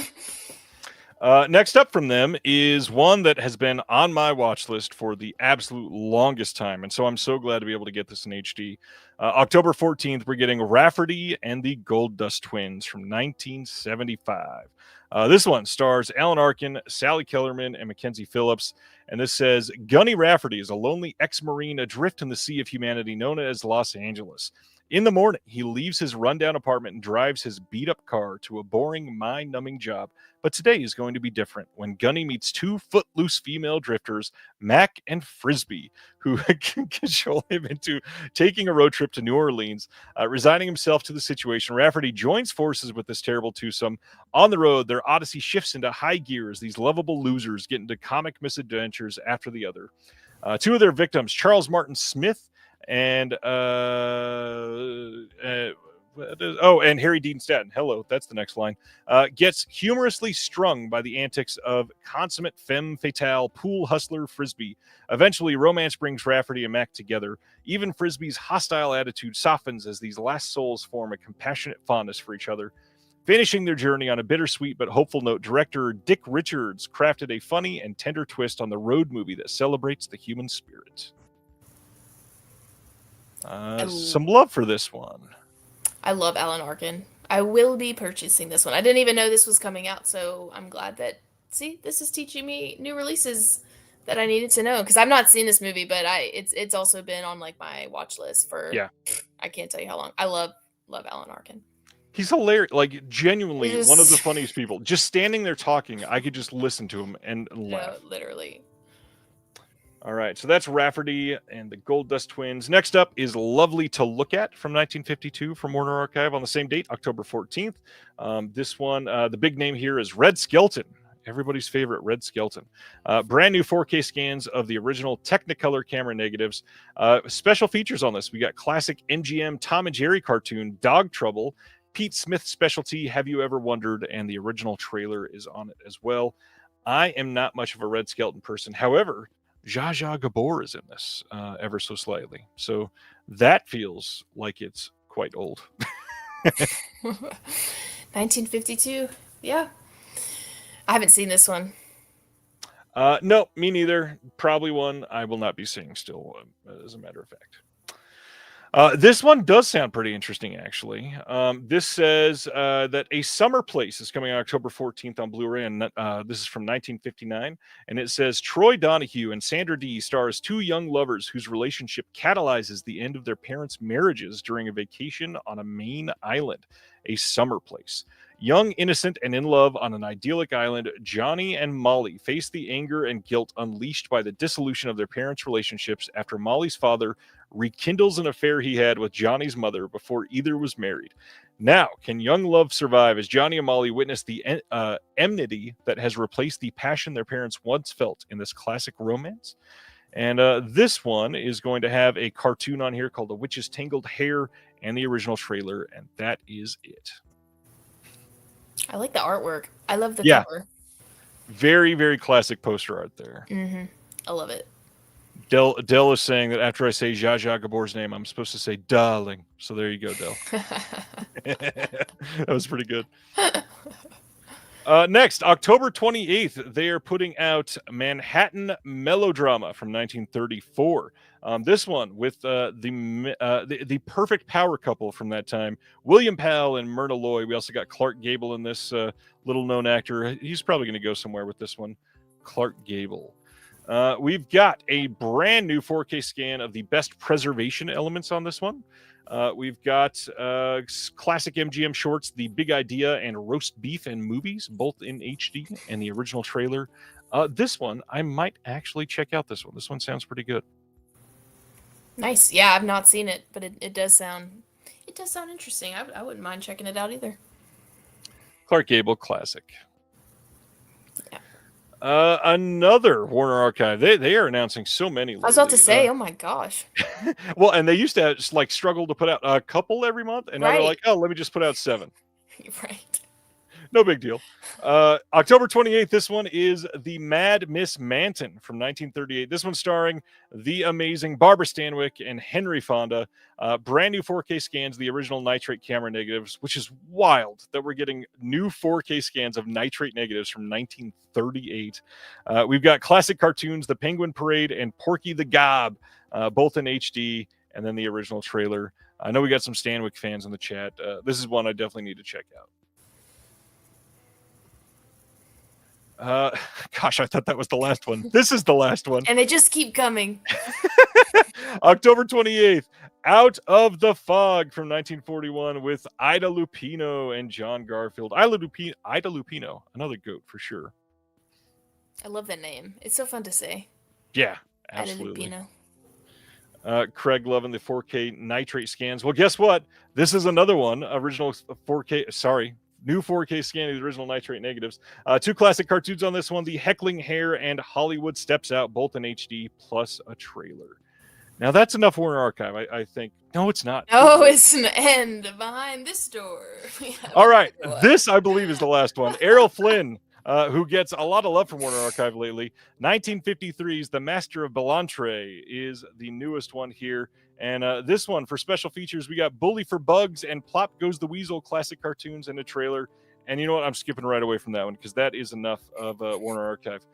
November 11th, we are getting one of the daddest of dad movies, a 4K steelbook in the U.S. from Universal of U571 from 2000. If you love submarine movies, this is one for you. Have you seen U571? I haven't, but I love movies like that, so it looks like I'm gonna have to watch it. I'm not even like I see John Bon Jovi's in it, and Bill John Paxton. Bon Jovi, I love Bill Paxton, Matthew McConaughey, and What a- Harvey Keitel. That is a stacked cast. Yeah. Okay, looks like I gotta watch it. That would be a movie I'm sure that my dad had probably seen and loved. So That's I'll kind have of a requirement to be a dad. Yeah, You that's have to true. have seen this. That's This true. did play back in the day on Spike or TNT or one Colton of the said movies. TNT. Yeah, it does look like it Oh, seems there you like go. one of those movies that would be on TV like all the time, but like not in a bad way. And if you don't like steelbooks, thankfully, they are doing a standard release of this one as well. So you don't have to worry about that just being a steal. But November 11th, you could pick up either one of those. Check it out. This one, it's not a bad movie. Not at all. But Right. it's It's a quite fun watch. not bad, quite dad. There you go. I actually kind of like the like non-steel. Like I like that slipcover artwork Yeah. more than the steelbook. It's classic. Next, there was a lot of people that didn't trust me and started to doubt that this was going to be getting a release. But on October 7th, we are getting a 4K Steelbook, a standard 4K, a Blu-ray, and a DVD of F1 the movie from this year. So you saw this. What do you think of this? Oh, I loved this movie. I think I gave it like 4.5 out of 5. It was just to me because I saw an IMAX, which I think like amplified the Oh yeah. experience. It was just like the perfect summer blockbuster. I loved it. And I only saw it once though, because I only saw it once in the theater. So I've been waiting for them to announce this because I will be pre-ordering it tonight once we log off. I loved it. Yeah, I thought it was just it was so much fun. I love racing movies like Ford v Ferrari is like my all-time favorite one, and this kind of was a good one to add to the list. This is going to do very well for them. This is going to sell like gangbusters. This has a whole bunch of featurettes on here. Not a lot of things that I kind of expected. I feel like this would have been very good to have a commentary on this one because it's so, I don't know, it's so specific to the world of F1. You could have had like Right. 5 different commentaries. You could have had an F1 expert talking about it. You could have had Brad Pitt talk about it. You could have the director talk. Like, there's so much that you could have done for this for commentaries. I agree. But I will be purchasing this literally today. Tyler says, "I love race movies like American History X."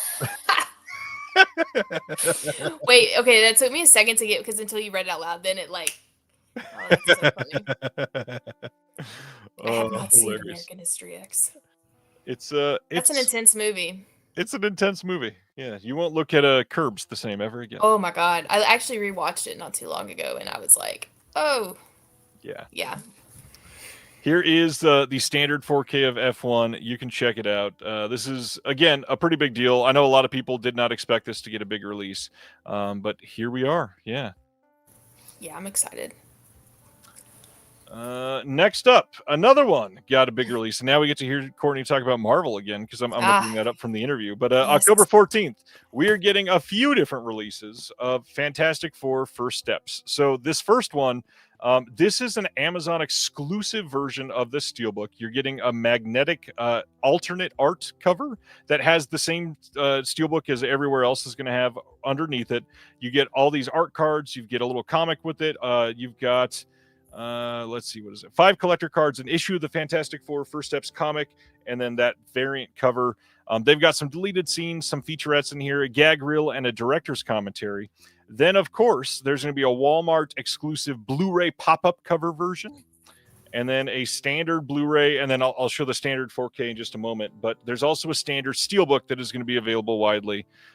There's a lot there. So many.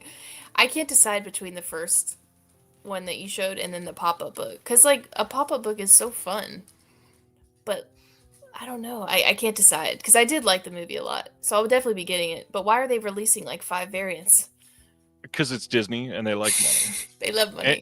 And Marvel fans will buy literally all of them to get them all. That's so true. That's so true. The first one was, I liked the artwork on it. Like I loved the like vintage, like retro. And then I also loved the, bless you, Jenny, my dog be sneezing over here. And then I also loved the pop-up one. But I also like that. Like this is a classic. Like I mean, I feel like you won't go wrong with whichever one you end up getting. Yeah. So I mentioned he might be here. Here's Sam's Myth. He's the one that did the art for the Criterion release of House and the Obayashi titles that I was talking about earlier. I already put them away, but I just got to show appreciation for it again. And now I said it somewhere else. Oh, it's right here. Here's School in the Crosshairs. Everybody go check out Sam's Instagram because his artwork is amazing. This is the exclusive one with his art on both sides. Hi, Sam. Talented. You're amazing. Hello, Sam. You're so talented. We'll talk about the standard 4K in just a moment because I didn't see it at first. But first, How the Grinch Stole Christmas from 2000, the Jim Carrey one, is being issued on 4K Steelbook again. And this one, they're upgrading a little bit. You got Dolby Vision and Dolby Atmos being added. And then they also did a 25 years later, The Gift of the Grinch featurette with Ron Howard and the producer Brian Grazer. Are you a How the Grinch Stole Christmas fan? I am. I probably will be getting this. Yes, I do love this version. It's probably my favorite. Well, minus like the 30-minute animated, classic. But yeah, I will be getting this one. I love the artwork on that. I didn't even know Yeah. that this was happening. So I'm just now, my wallet is just now realizing, hey, we got another one to add to the list. Yeah. Let's see. And Kim says they're making you spend all your money. Literally. They don't care. Not even a little bit. Here is that standard 4K release of Mhm. Fantastic Four First Steps. Again, not a terrible cover. It's No. very Marvel. It's not terrible. Yeah, I like the cream color around the border. I Yeah. like that a lot. I think that adds a little something to it. I like that definitely a lot more than the Blu-ray one. It's very retro futuristic, like they went for in the film. For sure. I think they're doing the movie justice with those releases. Just they I kind of agree. scaled it down a little bit with the amount that they put out, but that's okay because that is Disney for you. Classic. October 14th, we are getting some new Lionsgate Limited titles. First one is Jacob's Ladder from 1990. This is Adrian Lyne film starring Tim Robbins, who Tim Robbins, low-key, like one of my favorite actors of all time. I love pretty much Tim everything he's Robbins. done is amazing. Yes, I love him. Especially Tenacious D. Yes. This has Dolby Vision, and then the Lionsgate Limited Extra is the Rungs of Jacob's Ladder, and then they've got some legacy special features in here. Audio commentary by the director, audio commentary by Mike White. We've got Making a Featurette, Building Jacob's Ladder featurette, Prepare the Way, interview with the screenwriter, some others. Jacob's Ladder, have you seen this one? I have. I do love this movie, so I probably will be copying it. Uh-oh. Yeah, I do. I'm excited about this one. I think I saw this the other day. I saw this announcement and I was like, oh, I'm gonna have to get that. What about you? Do you like this movie? I adore this movie. I don't know if I want this one, and maybe I can bring this up in another tab quick enough. How do you feel about the art on this one? I will say the art's a little meh, but also I don't know. But I've never owned Jacob's Ladder, so I'm actually really excited to get this. But I think the cover, I think it's okay. Have you seen the big restoration poster that they're using for this? Because that is what is being used for the UK release of the film. So No, I check this haven't. out. This is the UK steelbook that's coming out. That's a 4K, and to me, that is much better. Oh my god, that is superior. Okay, now especially after seeing that and then the other one, yeah, definitely, Yeah. I like that one. Dell, I agree fully. I do miss the days when Lionsgate steelbooks were $20 on release day. The prices, they're killing us. Yeah. But they know we're gonna buy them. That's the problem. Yeah, so I love the movie. I definitely want one of these. However, I mean, they're both especially if you go Lionsgate Limited, you have to pay tax, you have to pay shipping, and so it's quote only $35, which is still expensive. But if you're only buying this now, it's like $50 after tax and shipping, because I think shipping is $8 or $10, and then tax as well. So it's expensive. I do appreciate the UK one, but that's $40 from the retailer site. So I don't know. Yeah. Barry the Tick is saying, well, it is 4K. I don't know if you remember when the Lionsgate 4K steelbooks were coming out at Best Buy, they were literally coming out at $20. And even a year before, they were coming out at $18.99, brand new. Yeah. Don't remind me. Could you imagine that? And that was 2021. That wasn't that long ago. That really isn't. Yeah. What has happened? Well, now Best Buy doesn't even sell physical media, so online they do again. They do online again? Is that new? Just about 3 weeks ago, they started listing things again. Now it's not. I don't think it's shipped and sold by Best Buy. They're doing one of the the distributors are sending it directly if you order from their website. However, you can use Best Buy gift cards on it again. Okay. So I'll it's have a to go plus. take a look. Yeah. But I'm one of my favorite things was going to Best Buy at around Black Friday when they have so many of their sales and just going and just browsing. I think the last time I did that was 2 years ago when they stopped, and it was one of the saddest days. I don't think I've stepped foot in Best Buy since they stopped selling physical. I have no reason to go. I have not. I think I did once to get a TV mount that I had pre-ordered. I went and got it. I had to pick it up, but I've never shopped around there since they stopped. I don't see there being any reason why I would ever go into a Best Buy. Yeah. Next up from Lionsgate Limited is a 4K release of Knock Knock from 2015. Now, this is a remake of a film that was released by Grindhouse Releasing just a year or two ago. That is very good, and in fact, probably a little bit better than this one. However, I think this film is overhated. This is directed by Eli Roth, starring Keanu Reeves, starring Ana de Armas, and it's like a black comedy home invasion thriller. And I don't love it, but I think it's a lot better than people give it credit for. Yeah, I did not hate this. I remember when I think I saw this just scrolling through like the streaming service with one of my friends, and we were like, "Oh, this sounds kind of interesting." And I love Ana de Armas, and obviously love Keanu Reeves, so I was like, "Let's try it." It really wasn't that bad. Like, I mean, Yeah. obviously it's not like a masterpiece, but I thought it was a good time. Probably not one I'd buy, like physical copy, but I do. You don't think want to it was... spend $30 on a paper cardboard digipack of this? You know, I do love a good digipack. But yeah, I do think this was it was a good film to me. Like, it was enjoyable. So it wasn't one that I was like, oh, we'll never watch it again. But I probably won't buy it. Yeah, I don't hate this. I wouldn't mind owning this. I'm certainly not paying full price for Knock Knock on 4K in a digipack. I'm sorry. What do you mean? This has some genuine, decent looking extras. They've got new special features. The Art of Seduction, looking back on Knock Knock. We've got an establishing shot with Eli Roth doing a new piece. And then we've got a brand new theatrical trailer. And then some legacy features. We got audio commentary with the director and actor and producer co-writer and another actor producer. We've got the Art of Destruction, the making of Knock Knock, deleted scenes in a stills gallery. The art on this one isn't terrible. The picture quality for some reason is looking kind of rough on YouTube right now, it looks like. But it's not bad, I would say. It looks pretty decent. Yeah. Yeah, it's not a bad release. And then a Blu-ray of a title that people have been begging for genuinely for quite some time. We got a Blu-ray release of Hider in the House from 1989. This is creep Gary Busey, really leveled up to at least 11, as Spinal Tap would say. This one also stars Michael McKean, as Spinal Tap would say. And included in this one, which is number 35 in the Vestron video series, we do have some brand new commentary or brand new special features, which is really odd because they labeled them as legacy special features, but these are new. I did confirm that. We got an audio commentary with the director Matthew Patrick and Michael Felcher. We've got a screenplay of Hider in the House. There is a music piece for Hider in the House, and then the production of Hider in the House featurette. Stills Gallery theatrical trailer. I have never seen this. However, I do feel finally like we are getting an actual Vestron with the capital V Vestron release for the first time in a while. Obviously, Ghoulies 3 kind of fits, but this one was released by Vestron back in the day, and it makes the most sense of what they've done. So I like to see this coming out. Yeah, no, that's awesome. I've not seen this movie either, but I only have a few Vestron titles, but they definitely like always pique my interest when I like see them because they're always very interesting movies. I do wish we went back again. Sorry, Lionsgate, not to lambaste you over everything, but this is $25.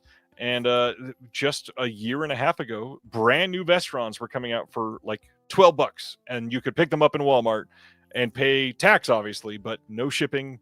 So this $25 release is now going to be, what, $37 to ship to you? When a brand new one from Walmart would have been like $14.30. Gosh, it's so depressing. Yeah.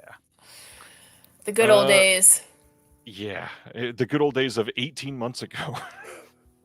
Sivner says, random question, where's Mill Creek? They are still only doing Ultraman releases, funny enough. Wow. CGTV says, or sorry, CGVTV. I always miss that V, sorry.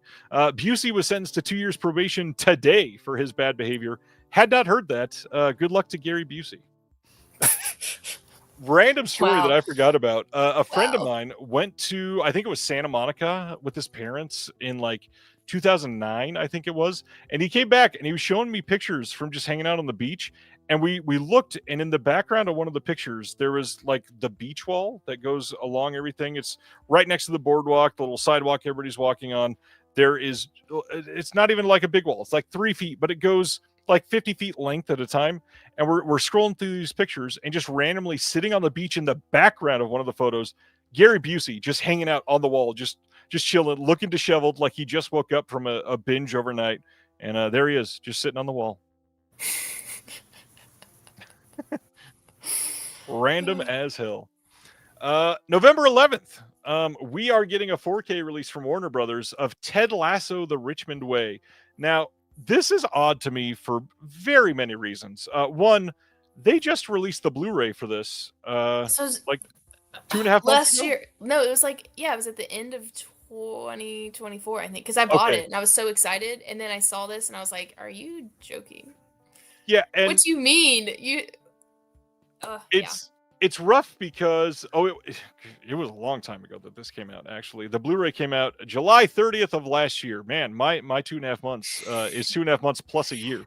I knew it was sometime last year. I thought it was near the end of it. I think I got it around Thanksgiving or something. I don't know. So yeah, they just released the Blu-ray a little over a year ago, and to be fair, everybody that bought the Blu-ray probably made this possible. They probably would not have done a 4K if a lot of people had not bought the Blu-ray. But the other weird thing, they're literally filming season 4 right this moment. Yeah, why are we not waiting? Like that. Yeah, Yeah. that would make the logical be like, okay, we're re-releasing in 4K, but let's wait until the new season.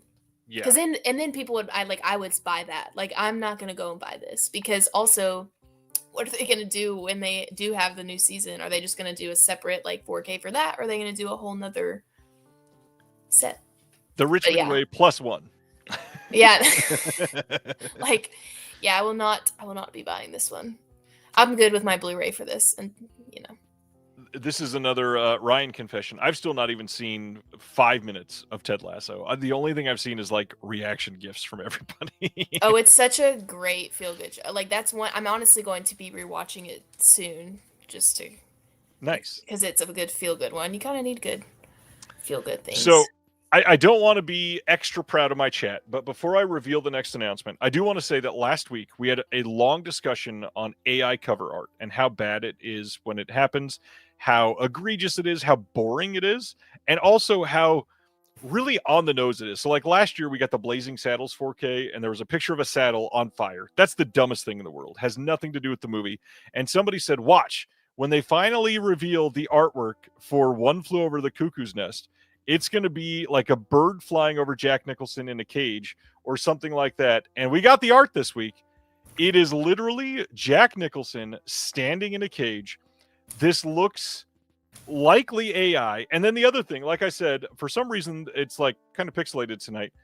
This is absolutely not even Jack Nicholson. No. If you zoom in on the art for this, it is so not Jack Nicholson that it is embarrassing. That is this so is bad. one of the worst pieces of artwork I've seen all year by a long shot. That is, this is my first time seeing it, and I'm like, that's crazy. What? And especially for like a movie like this. Why would we? What are we doing here? Someone said that's Nicholson's stand. It's so perfect. So we did get some details for this. This is coming on November 11th. It is getting a 4K Steelbook and standard. No new special features. In fact, it even deletes the audio commentary that was on the previous release. So you're even getting less extras on the 4K release. But there's also a little more. Like, if this is bad and you're like, wow, I don't know how they could do much worse than this. Why did they do this on the Steelbook? Let's take a look at the standard art, which tonally, oh my God, does this not look good for this film? No. Oh my God. Okay, so I was literally my next question. It was like, oh, maybe the standard art will be better. What is this? What? Oh my. Like, I was so excited when I saw this was getting a 4K release. That is hilarious. The bird. But literally I last love that. week on this show, we said, watch, it'll be Nicholson in a birdcage. That's And like 4 days later, it's Nicholson in a birdcage. that is insane. That makes me so sad and mad and disgusted. Yeah, this is What are we doing here? Especially with a movie like this. You know what I mean? Like this classic of like I don't know. I like did a whole research paper on this movie in high school for my psychology class. Like I was obsessed with this movie in high school. And it was a good topic. I don't even remember what the paper was on, but I had to watch it so many times for this paper. Yeah. And I'm just here we are. This is sad. Everybody on here just completely lambasting it. Like, do they not have like a sample audience that they're like, hey, what do we think about this? Because if they So did, no one would want this.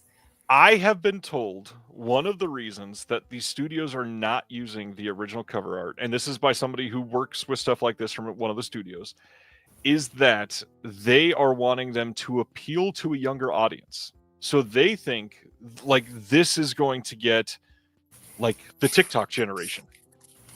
No, This isn't appealing to this is anybody. actually this is doing the opposite to anybody. Hey, That's Connor is insane. totally right. He says it looks like a straight to streaming serial killer thriller. and the serial killer, of course, is Nurse Ratched. Watch the fuck up. No, literally. Oh man. Yeah, that is not great. No. A younger that is audience who so knows bad. nothing about the movie. No, that is so bad. Oh, Cloud is saying, have we done a topic on the ugliest releases ever? We have not. Yeah, it's one that we've considered, but it's, I don't know, it's never fun to like bitch about things for the whole episode though. That's the hard part. All right, that is the crappy cover art of One Flew Over the Cuckoo's Nest. Next, December 9th, we are getting a 4K Steelbook release of Minority Report. One that I gotta be honest, I'm kind of surprised did not have a 4K release already. Yeah. This is one that I would have expected, especially in like 2022. It would have been nice to have a 20-year anniversary release, but it's coming. We are going to have Dolby Vision on this. We are not going to have Dolby Atmos, which if you've seen Minority Report, this movie kind of begs for Dolby Atmos. So the fact that it's missing, I bet a lot of people are not going to be happy with that. No new special features on this one, but it's a classic, obviously. Are you a Spielberg or Minority Report fan? Oh yeah, I'm a huge Spielberg fan, and I do love Minority Report. I'm just trying to decide like if I want it, because I have the Blu-ray. I'm trying to decide if I want to upgrade or not. Because since there are so many good things coming out, I do have have a chopping block that I'm like, is this, do I need this? Like, so, but I do love this movie in Spielberg, yeah. The Steelbook, of course, probably going to be limited, although not as limited because it's Paramount. They usually print a lot more. However, you should be able to get it for a long time in this standard release of Minority Report. So don't worry about that. This will be along on digital shelves, at least for quite some time, I bet. Yeah. On that same day, they're releasing another Spielberg from the same year, Catch Me If You Can, also coming out on 4K Steelbook. I adore this movie. Same. I love this movie so much. So I will be getting this. Oh, geez. Carrie Mulligan says, Minority Report released the same day as the animated Lilo and Stitch and Joanna Man. That is a wild release date. That is a crazy triple feature. That is. Huh. Catch Me If You Can, also coming out as a standard that exact same day. Both of these look pretty decent. I can't complain about the art here on either of these movies. Nope, same. I'll definitely be getting that Steelbook. For sure. This one we're going to talk about in just a minute, so I'm going to skip over that. Cohen Media Group, who is a partner label of Kino Lorber, they are releasing a 4K release of Howard's End from 1992. This is the Emma Thompson, Anthony Hopkins, and Vanessa Redgrave film. And instead of calling themselves Cohen Media Group, they're listing this as the Cohen Film Collection suddenly. This is not one that we have seen them do on the artwork like this, so maybe they're going to be doing this on their 4K releases moving forward. But this is one of the big Merchant Ivory titles people love, and this one has some special features on here. I don't know if these are archival because this has been released multiple times before, but we've got an audio commentary by Wade Major and Lael Lowenstein. And then there is a Blu-ray disc that has just all kinds of extras on here. Returning to Howard's End, there is a conversation with Lawrence Kardish, interview with James Ivory and Vanessa Redgrave, Q&A with James Ivory, 1992 behind the scenes, whole bunch of other archival extras. And yeah, no giant ugly C on the cover, thankfully. We get full release cover art. That is a great thing to see. Next up, the first mention of Nazis on tonight's show. November 18th, a Blu-ray release of the documentary Riefenstahl from 2024. Filmmaker and Nazi propagandist Leni Riefenstahl is considered one of the most controversial women of the 20th century. You think? Her films Triumph of the Will and Olympia are defined by their fascist aesthetics, perfectly staged body worship, and the celebration of all that is, quote, superior and victorious. And this is a documentary about Leni Riefenstahl. And this has trailers, and that is it on here. Yeah, one that I have wanted to see, supposedly pretty damn good. Yeah, I haven't even heard of that one. Yeah, lots of good comments in the chat, though. Next, a controversial one this week as well. There is a 4K release coming in Australia from Imprint on November 26th of Jackie Brown. Now, why is this controversial? Because there's no new extras on this, except I guess there's a booklet with a new essay, but no new extras on the disc. And this thing in US dollars is $60 plus Australian shipping. I say as I'm looking at my Jackie Brown 4K steelbook that came out like last year. And it's the same thing. You don't have to worry. You got everything that's on the disc, so you're good. Yeah. I just don't understand what the reason. I mean, obviously money. But That's I'm it. like, can we like not do movies that have not received these treatments? Like, I guess people will buy this if they maybe the ones that didn't get the Lionsgate and like standard, 4K slip. Then Well, and here's where it gets really hard because obviously this is for an Australian audience, and Australia had not had the 4K release before, so this is like, ooh, we can get it in Australia, but it's still That's true. cheaper. It's still cheaper to import from the US than to buy this in Australia. interesting. I mean, Looks like you Paul can will be get getting it. you can get the 4K release from Lionsgate from Amazon right now for like $18. Right. Crazy. Anyways, love you, Imprint, but good God, those prices. Next, we got a 4K collector's edition coming in Australia from Umbrella of Memento from 2000. Courtney is very happy with that I one. love this movie. It's a great movie. Great movie.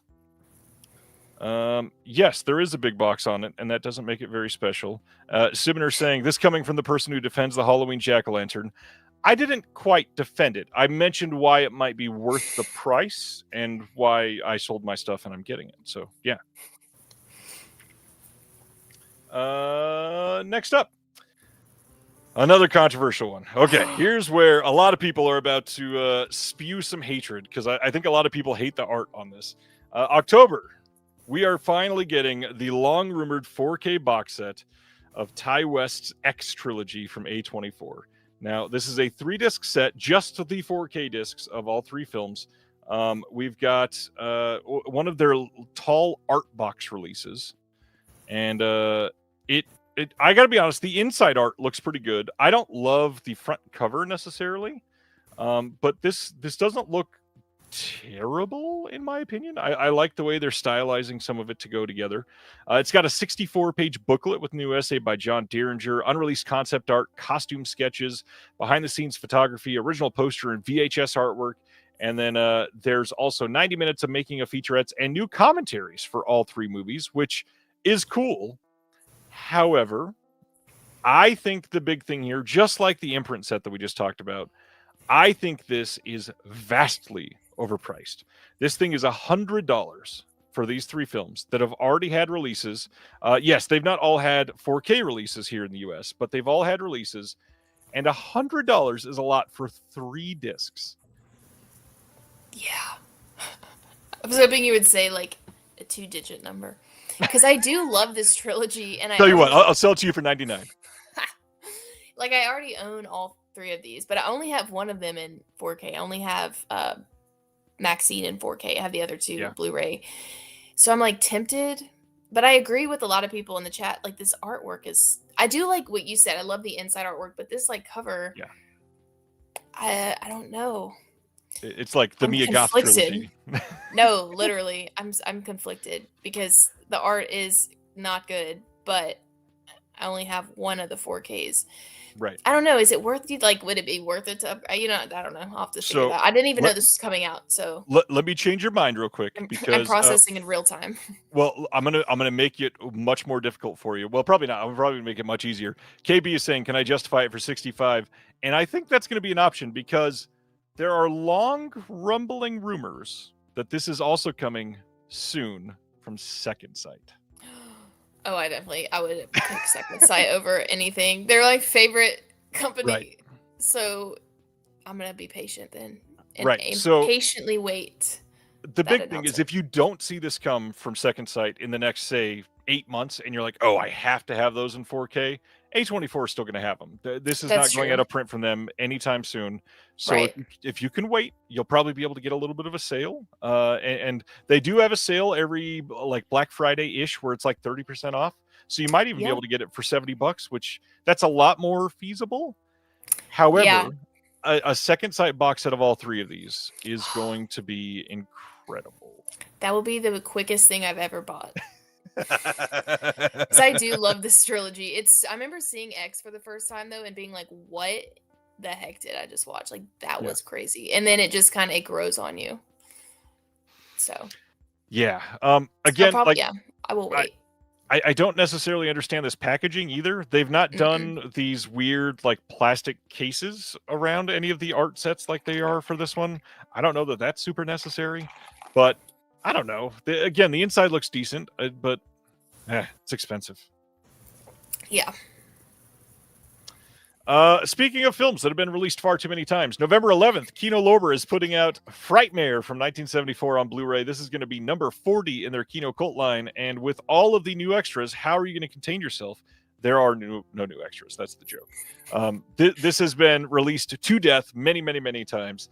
If you don't have Frightmare yet, which is a Pete Walker film, sure, it'll probably be a decent pickup for you, and you can probably get it for like $15. That's great. But also, most people have seen that this has been released like 9 times in the past. I was gonna say I've not even seen this movie, but I've seen this movie being released so many times. Yeah, it's an interesting one. Question mark. One that I'd not heard of, but I'm actually quite interested in watching, and I really want to see it this Christmas season, is last year's release of The Best Christmas Pageant Ever is coming out on October 28th from Lionsgate, only on Blu-ray, not on 4K. But I actually really like the release strategy of putting something out for Christmas in theaters and then waiting until the following holiday season to finally release it on physical media. Give everybody that chance to be like, oh, I need to see it on disc, and now here it comes. We've got a Dolby Atmos audio track on this, which kind of surprised me. Audio commentary with the director and the producer. We got some featurettes, some bloopers, deleted scenes. This one stars Pete Holmes and Judy Greer, two people that I think can be pretty damn funny. But I've never seen this. I'd never even heard of it. Yeah, I saw this last year in the theater, and I actually really liked it. I had no expectations really going into it, but I was like very Nice. pleasantly surprised with this one. And I love Judy Greer. Like I love her so much, and I think she did such a good job. So this is one, and it's funny actually because seeing this, I remember thinking about this movie like a couple months ago and being like, "Is this ever going to get a physical release?" Because it would be one I Yeah. would get to watch around the holidays, and then so now I'm like, perfect. So I'll definitely be getting this one. It's just a fun holiday, like heartwarming watch. Judy Greer is a national treasure. So I think she killed it in this movie. We funny enough, somebody just said Judy Greer is a national treasure. Oh no, that's why I was reading that. I saw that and I was like, yeah, agreeing. Like, yes. Yes, just like Ernest Saves Christmas had to wait another entire year to get that on VHS back in the day. Exactly. We mentioned Judy Greer, and we had talked about it earlier, but I will say right now, I'm excited for you to see her in The Long Walk.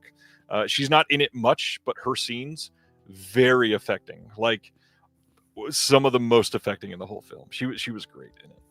I cannot wait. I actually guess I didn't even remember she was in it, so that makes me more I excited think to see it. I think in the trailer there was like a quick glimpse of her, and she's not even super recognizable, but she does great. I also avoided most trailers for The Long Walk. I wanted to Good. try to go into it as like blind as possible, so that's Yeah. also probably why I was like didn't realize she was in it. It is quite good. She's great. This year we got a release of Honey Don't in the theaters, and I was worried it wouldn't get a Blu-ray release, but here it is, October 3rd, getting a Blue from Universal. Honey Don't with Margaret Qualley and Aubrey Plaza. How did you feel about this one? Did you get to see it? I haven't seen it yet, which you'd be surprised. You would think I would have already seen it because it was on my list, but I didn't get a chance to see it when it was in theaters. So this will be one I will be buying because I love Aubrey Plaza so much, and so I will literally get it solely for her. Yeah, I'm so sad I did not see it in theaters, but I will be getting this because it was like an anticipated release for me. I just never made it to the theater. This was very divisive.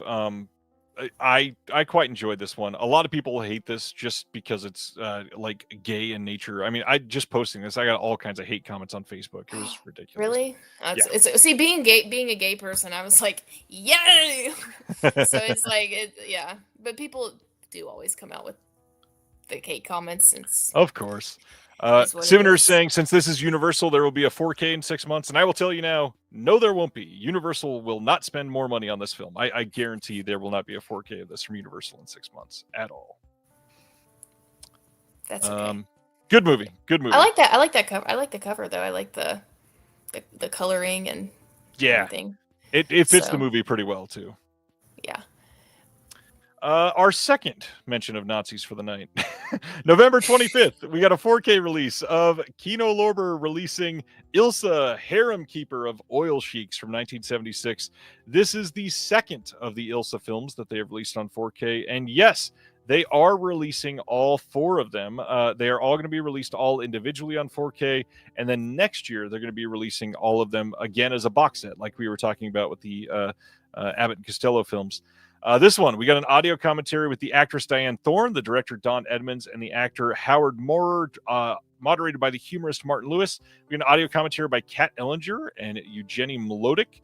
We've got a interview with Don Edmonds, part 2 by Elijah Drenner, and some alternate, less explicit footage of this one. But yeah, we've got a long-awaited release of this coming finally for everybody. I have not seen it, so I'm excited. Most people have not. For those that have been waiting for it. Yeah. Also, next up, Kim asked my fave Christmas movie, and I'm going to say Die Hard. And I don't care if anyone does not think that is a Christmas movie, but that would be mine. Mine is The Muppets Christmas Carol. Love that. I love that. My generic answer would be like It's a Wonderful Life or Home Alone 2, but like Die Hard will forever reign supreme for me. Yeah. And I will fight anyone that is a Christmas movie. I don't care. I don't care. I watch it every year, Christmas. Nice. So next from Kino, we've got another one of these weird box set and single release things to talk about. So these, thankfully, all coming on the same day. November 18th, we're getting a 4K release of Enter the Ninja from 1981, Revenge of the Ninja from 1983, and Ninja 3, The Domination from 1984. But, however, if you're excited about all those, you say, well, why would I want 3 different releases? Guess what? You can buy them all in a box set on the exact same day.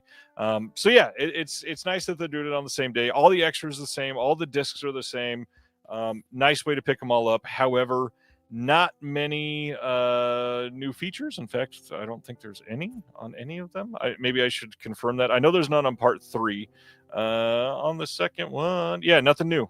Nothing new on any of them, I don't believe, because they have released these previously, recently. So yeah, nothing new.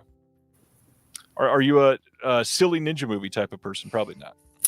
Not really. The first one I think of is New York Ninja, which I do have from Vinegar Syndrome, and is a fun time. That's like the only one I can't think of at the top of my head. But if you're into that, you might actually like these. Funny enough. Okay, well then maybe I will check them out. Let's take a trip back for the next couple of releases. November 18th, Milestone Films is going to be putting out Grass and Chang from 1925 and 1927. This says in 1924, filmmakers Marion C. Cooper and Ernest B. Schudsack linked up with a journalist and part-time spy, Marguerite Harrison, to film adventure, danger, and unparalleled drama in the treacherous migration of the Bakhtiari tribe of Persia. Grass, a nation's battle for life, features unforgettable tableaus of courage and determination as the Bakhtiari brave the raging Karun River. This new 4K restoration will astonish audiences with its beautiful photography and heart-stopping adventure. Grass is a timeless tale of survival from a legendary filmmaking trio. And we've also got Chang, a drama of the wilderness here as well. 4K restoration of Grass and 4K scans, a lone surviving but incomplete 35mm tinted and toned nitrate print were provided by the Library of Congress. A lot of work went into this. This looks pretty damn rad. Jim is saying it's a must-buy. Brian says, I've seen Grass, which is actually kind of cool.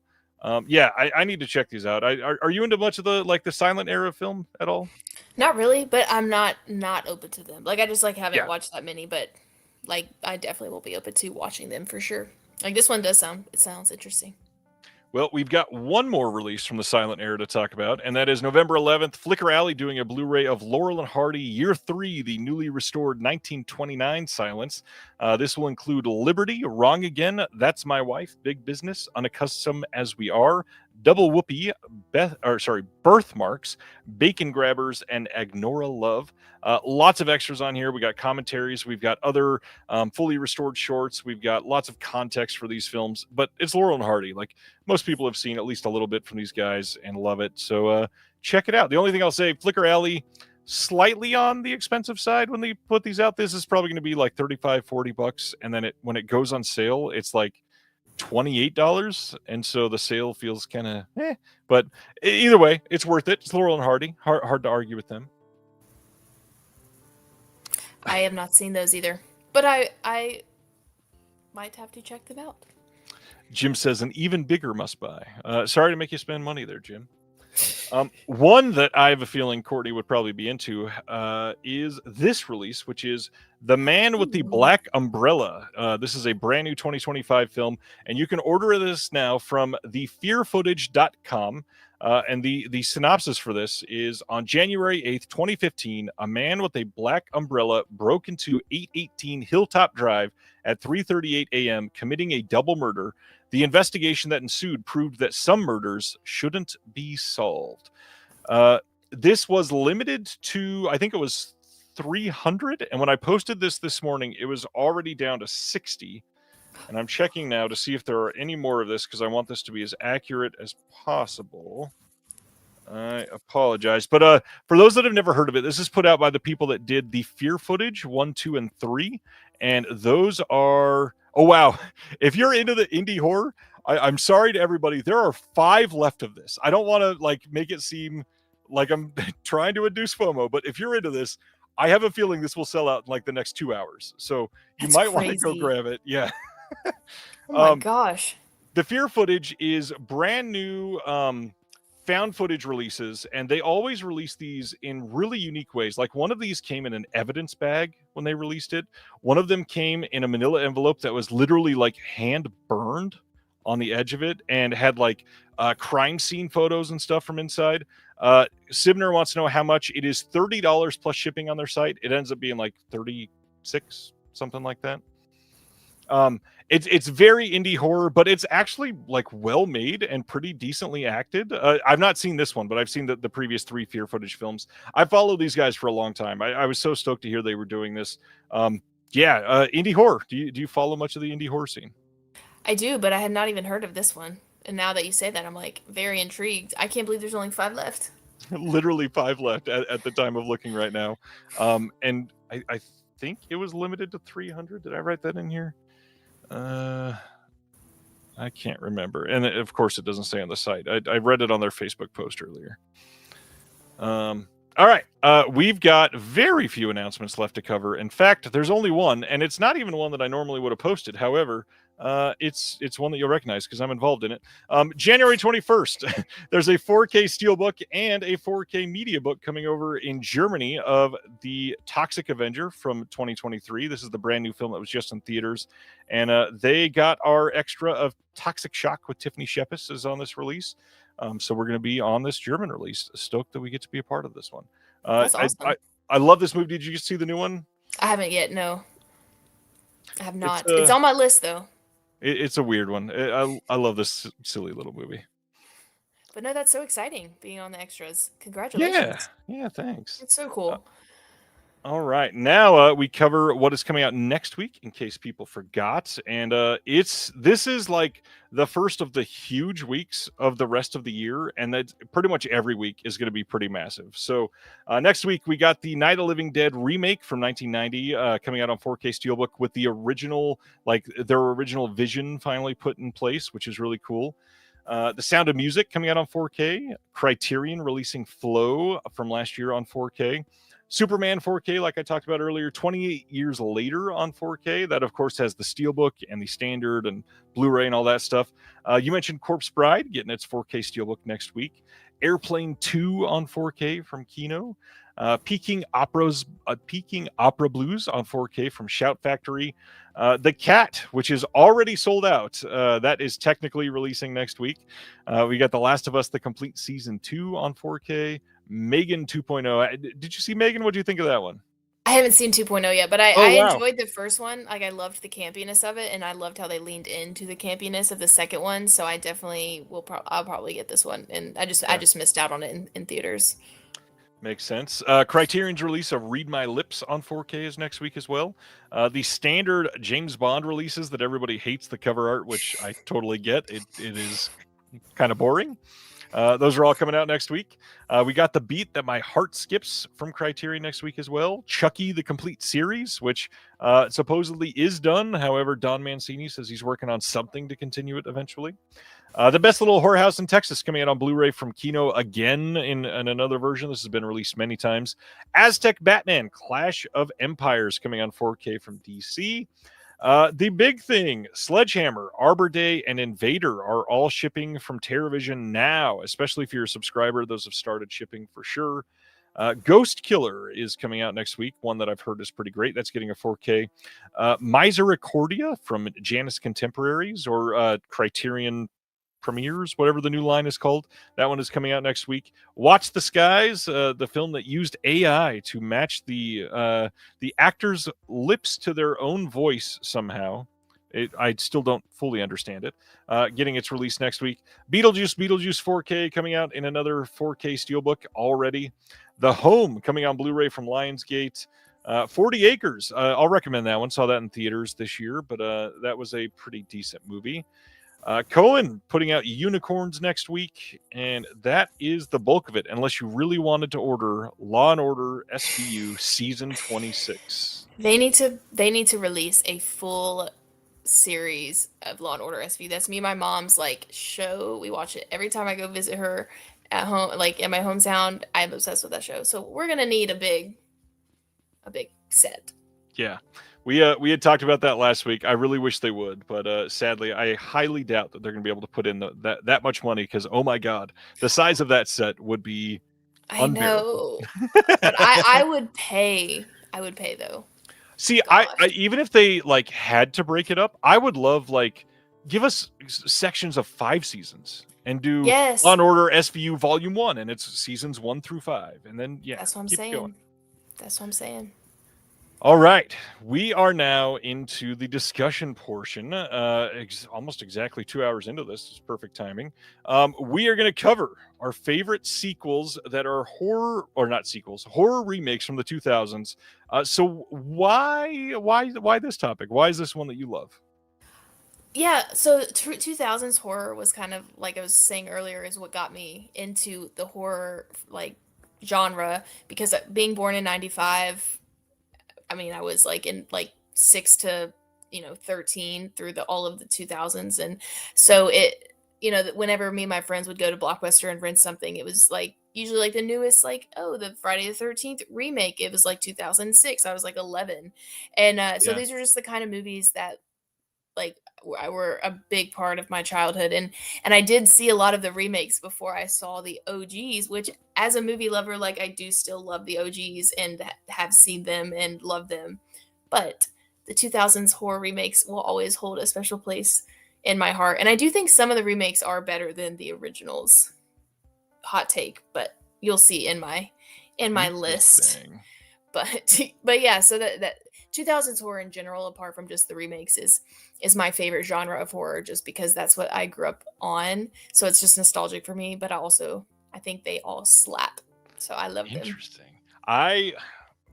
Better than the originals. I think 2 of mine I would say are better than the originals. I had, for some reason, I not even considered that we get to piss some people off probably by saying that. Yeah, I'm sure my takes will. It's okay. It's all love. That's what's great about movies. Exactly. And after we do our top 5s, then we'll go over some honorable mentions and discuss it all in general. And most of these, we're going to try to steer away from major spoilers, but also they're remakes. I have a feeling most of them, you're probably going to know the general story. So if it's major plot points that are in the zeitgeist, We might spoil them. I'm sorry. Either way, I'm going to say, since these are our favorites, we're going to recommend all these. So check them out if you haven't Absolutely. seen them. But let's get into it. What is your number 5? My number 5, I'm going to have to go with Sorority Row. Good pick. Good pick. I think it's such an underrated movie. Like, I feel like it never gets talked about as like one of those forgotten 2000s Yeah. remakes. But I remember the first time I watched it and I was just like, oh my God. Like, I've seen this movie so many times. Like, anytime, I'd be with certain friends, I'd be like, can we watch Sorority Row? And they're like, again? But yeah, so I have to go with this. Like, the whole tire iron thing. Like, I did not look at a tire iron the same way for like ever after I saw this movie. Anytime I'd see a tire iron, I'd just be like, oh my God, Sorority Row. So tell us about this one and why you love it. I just think so. It takes place in a sorority house. They're trying to play a prank, like a pledge prank that goes wrong. And this is not a spoiler, but the person does end up dying. And so then, like years later, someone comes back to basically like seek revenge on the people that partook in the prank because they didn't tell anybody about it and basically like dumped her body like down a well, Yeah. I think. And so yeah, I think it's just like a lot of fun. And I remember because I wasn't in college, I was like, let's see, I think this came out in 2009. So I was like a freshman in high school, and I just remember like being like, man, college, like this, I don't know. So it was just a lot of fun, and like the twist of who's the killer and stuff. And I loved all of the cast. I just thought they were all very attractive people, so that was helpful. As a very closeted person in my life, when I watched like horror movies, I was always looking at the ladies and not the men, but this was one of those for me. I love this movie. It's And a great I do pick. prefer it over the original for sure.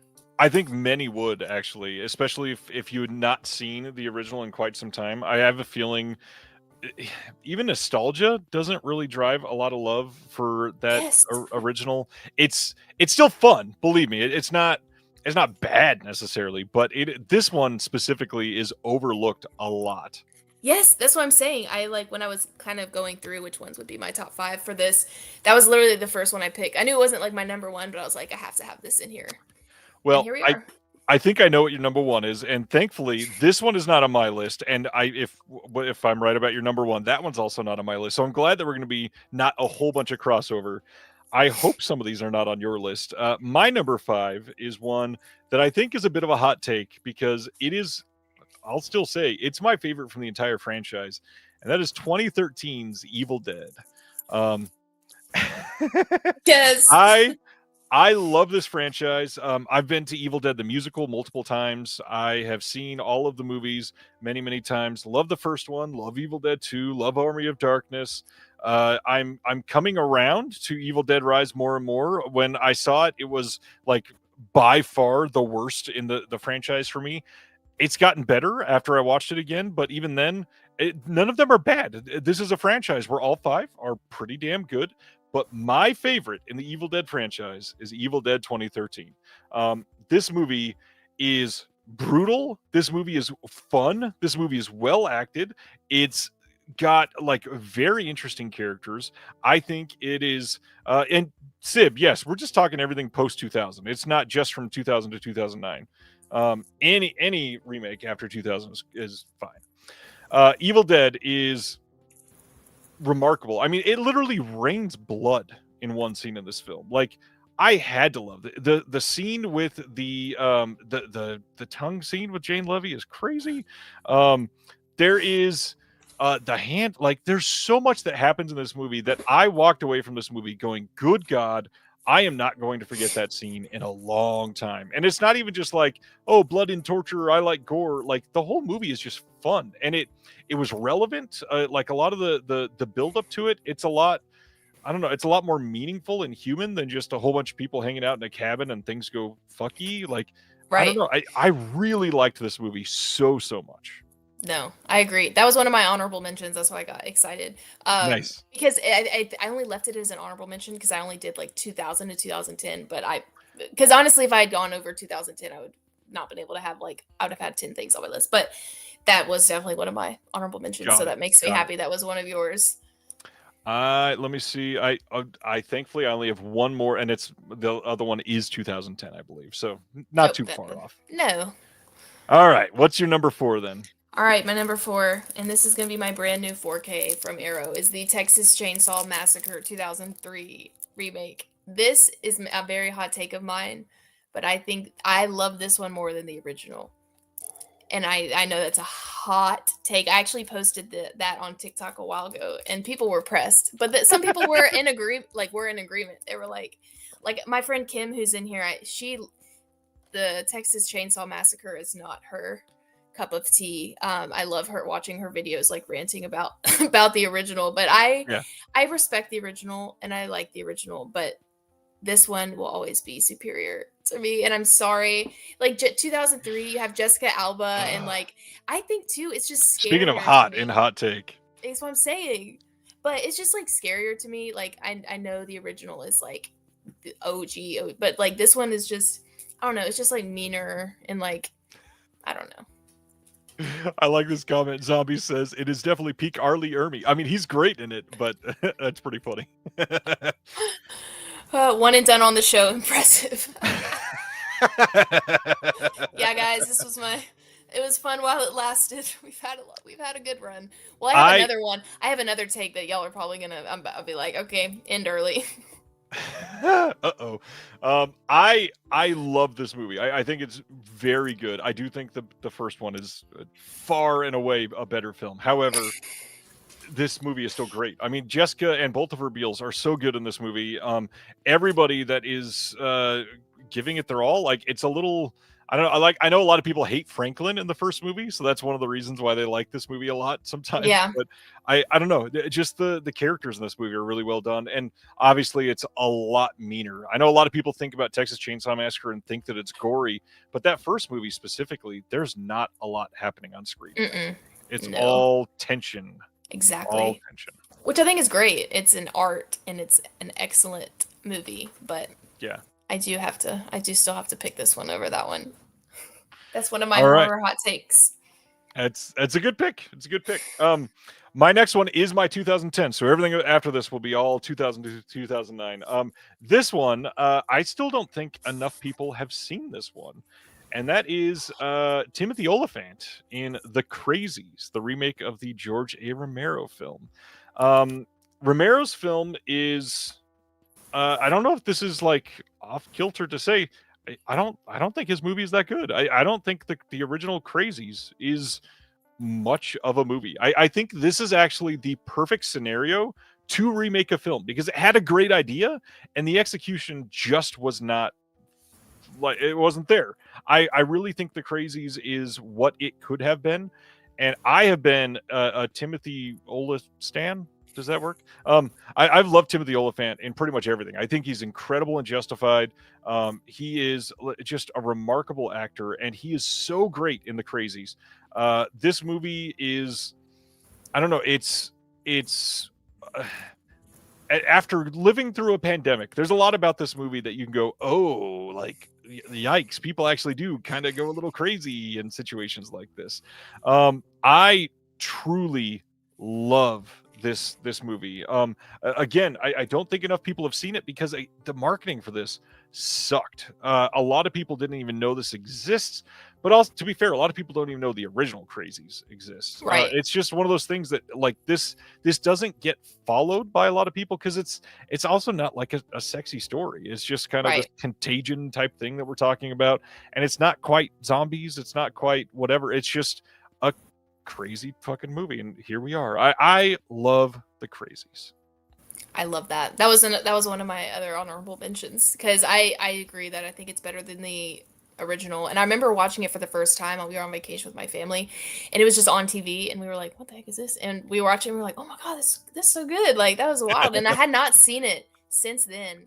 Since Nice. I got the Lionsgate limited copy, and so now I have it to like rewatch. But I'm excited too because I did really like it. I enjoy that Excellent. one so much. I'm so glad it got a new release. This is one that definitely needed a new release because again, Agreed. like people don't even talk about it. It's so great. Agreed. And it got a great release too. Like I think the release was good. Lots of new extras. That was a big thing. Yes. Yeah, yes, the extras are the best. All right. Number 3 for you. All right, number 3, we have Last House on the Left. Good Again, pick. another Arrow release. They be knocking it out of the park all the time. But yeah, I actually have never seen the original Last House on the Left. I Oh, grew up wow. watching this. Yeah, so I can't tell you if I think this one's better than the original. But this is like one of my favorite. Like was one of my favorite movies growing up. Because minus the like sexual assault scene that is like too much. It's just like not necessary. So I usually just like fast forward or whatever. It's just so brutal. But like everything else in that movie is so good. I love this movie so much. Like I've seen it so many times. This movie is crazy. Like what a plot too. Like it's so crazy that they literally end up at her parents' house. And like, I mean, like, what are the odds of that? And then they have no idea. And then it's just, and then the way that she was able to swim, this, I mean, no spoilers, I guess, but it's been a second. So it's like, it came out in what, like 2008 or 6 or something. The fact that she was able to swim and made it alive is crazy. Cause I'd be out. I'd be like, yeah, it's a wrap for me. But it's so I don't know if you've ever seen Aquamarine. But Sarah Paxton was Aquamarine, where she's so it is one of my favorite things about the movie is people are like, of course, she's Aquamarine, she's swimming. It's just like this is Aquamarine in her next life, and it's really funny. But yeah, I do love Last House on the Left. I am glad you brought up Sarah Paxton because that was the main thing I was going to say about this. This has a kind of incredible like character actor cast. I mean, first of all, you got Jesse Pinkman in like one of his earlier roles. You've got Garrett Dillahunt as one of the villains in this. Ricky Lindholm is incredible in this, and she's always so bubbly and happy. Yes. And you see this movie, and you're like, "What the fuck are we doing?" Oh, it's amazing. This movie is very good, but like Sibner says, if you think the sexual assault scene is rough in this one, probably don't watch the original because it's about on par. But the whole reason for this movie is to feel uncomfortable, and the first movie is very grindhouse. It's very like, I feel like when I watch this movie, I have to wash my hands after, and not just because it was like a sleazy movie, but it's just like everything feels extra dirty from it. It's really well done, but I would say I don't even know that I would say either one of these is better than the other. They're kind of very different films. This is another one where I think the remake was sort of necessary to take that story to a new generation, but it's not telling a different story. It's pretty much exactly the same as the original film. Yeah. No, that's fair. Well, someone said not to worry about seeing the original if I haven't. So I guess we're good. One thing not to have on the watch list. Yeah. Oh, and Tony Goldwyn. I was trying to remember Tony Goldwyn, the dad. Yeah, he kills it.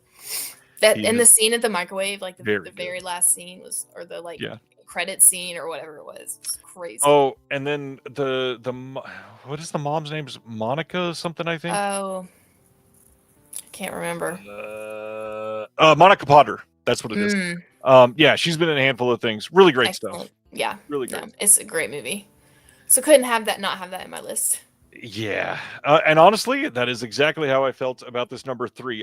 When I first started putting this together, I went, "Oh, this is the obvious number 1 for me, right?" And then I started thinking about them. I went, "Well, not exactly," but I feel like this is one of the mains that when people are thinking of remakes from the 2000s, this is probably one of the first ones you think of, and not a director that you would really associate with this stuff, but 2002's The Ring by Gore Verbinski had to be on my list. This movie is so good, tonally very different than the original Ring. Obviously, you have the same conceit in both. However, I don't know. There's something about the setting in the Pacific Northwest that makes this movie so singular. The only thing that I think is kind of weird about this is one of the first of the 2000s horror movies that says, let's film this, and because we're in I think it's Washington State, let's put a blue filter on everything, and so everything that you're watching has to be very, very blue. The movie is beautiful, but man, let the color shine without that. That's so true. The big winner in this for me, though, is Naomi Watts is incredible in this film. She acts the hell out of every scene. There's genuinely creepy moments in pretty much like every 5-minute segment of this movie. I think this movie is Possibly better than the first one. I again, they're so different. I don't know that I can say one is necessarily better than the other, but I think I enjoy this one more than the original. This one, I don't know, it feels scarier, I think, overall. Yeah. The Ring is incredible, and I think if Gore Verbinski had done horror more often, he might have been a little more successful. Like, obviously, I say that about somebody who made millions of dollars making Pirates of the Caribbean, sure, but this is like such a unique, stylized dive into a story that you don't expect from somebody that just told you about Pirates of the Caribbean, and it's so good. I don't know. There's so much about this is great. Like the horse scene on the ferry is not something that you'd ever expect. Like everything about this is just iconic and very special. I adore this movie. The Ring, 2002. Yeah, no, it's a great. And piggybacking on the Ring, did you see the steelbook that they released? I have it with I VHS. love the slipcover, and it looks like the VHS. Yeah, that was one of my favorite like steelbook releases of the last year. It's But pretty. what a great pick! Great pick. All right, we're up near the All top right. now. Number 2. All right, this is gonna be one of my controversial picks as far as like opinions on this movie. So I'm going with the Friday the 13th remake, and to me, what'd you say? I like it more. This is my favorite of the whole franchise. Oh, I wouldn't say that, but I do like it more Yeah, than the I know, original, I know. think. No, I do like it more than the original, but and it's so funny. I posted about it a while ago and people were like, "What?" But it's just I don't know. I guess too because like I said, I grew up with these style of movies. It just always this movie holds such a special place in my heart because this was the first one I watched of the franchise. Like I saw this and then I started getting into I was like, okay, well let me watch all the other ones. And I think too, like I just think he is meaner in this. Like he is so mean and like scarier than in all the other ones, which obviously doesn't count the first one because like obviously it's not him. But you know what I mean? But yeah, so that's like my hot take of this. But I love this movie, and it's like the perfect like 2000s horror because you have the like horny teenagers doing this over here, and then you have just like this scary dude just like chasing them through the woods and stuff. That like the sleeping bag scene was wild. It's incredible. But yeah, so that's my second one. I love it. And this I think 2009 or what was it? Yeah, 2009. 2009. Yeah. It's but yeah. That's what I'm going to go with that one. I love this remake. I think this is I don't know if it's a hot take. I think it is better than the original movie. The original movie I think it just hit at the right time because people wanted something to follow up Halloween that felt a little more risque, and this is slightly more risque than Halloween. But the remake, it goes there.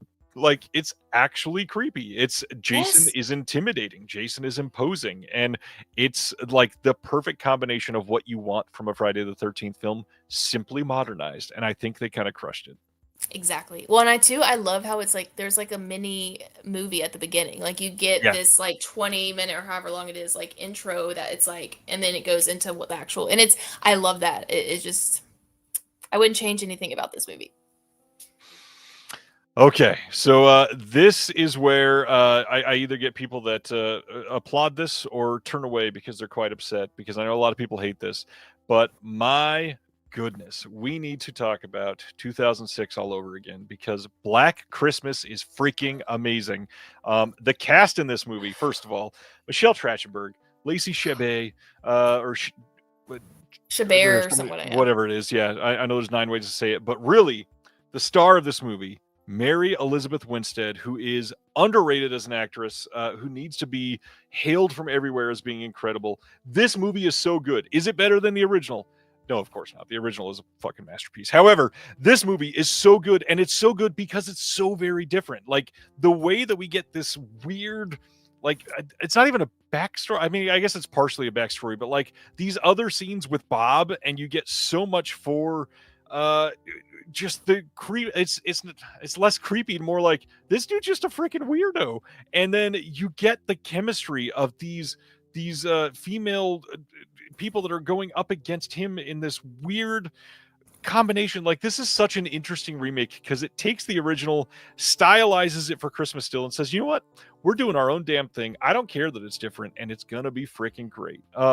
I love Black Christmas. We absolutely need a US Blu-ray release or 4K. I would love a 4K because the colors in this movie are astonishing. I'm just glad that I've got the German Blu-ray. Love this movie. Have you seen Black Christmas? I have, and it's funny. So it's funny you say this because I just like realized like I don't own that version because I obviously love the OG. Yeah. But no, I've never bought that one. So now this is reminding me like I would like to buy that before this holiday season, so then I'll be ready and so I can rewatch it because I haven't seen it since it came out. I remember seeing it in the theater and then I hadn't seen it since, but I remember really liking it. Which obviously, yeah, the first one is goated and I think is like is credited to like the first like genuine slasher movie. Yes, Ish. technically, I think a lot of people would argue with that. However, that's the most common one that we all say it is. Yes. Right. It's in the conversation, but no, I do want to get that one now that I just was thinking about it. I'm like, oh, I don't own that one. I just have the first one, like the original. So I'll have to. You're gonna make me buy this. Can't wait. Well, let's hear your conversation on Paris Hilton, please. Oh yes, is this because of my first? It's your number one. Yeah. So if anyone here that follows me on TikTok already knows what my number one is gonna be, but if you don't, you're my favorite of all time remake is House of Wax, which technically I think it's more of a remake of Tourist Trap than like the OG House of Wax. I actually did a paper on this in college. I did a lot of papers around movies, like that's what got me through my college papers.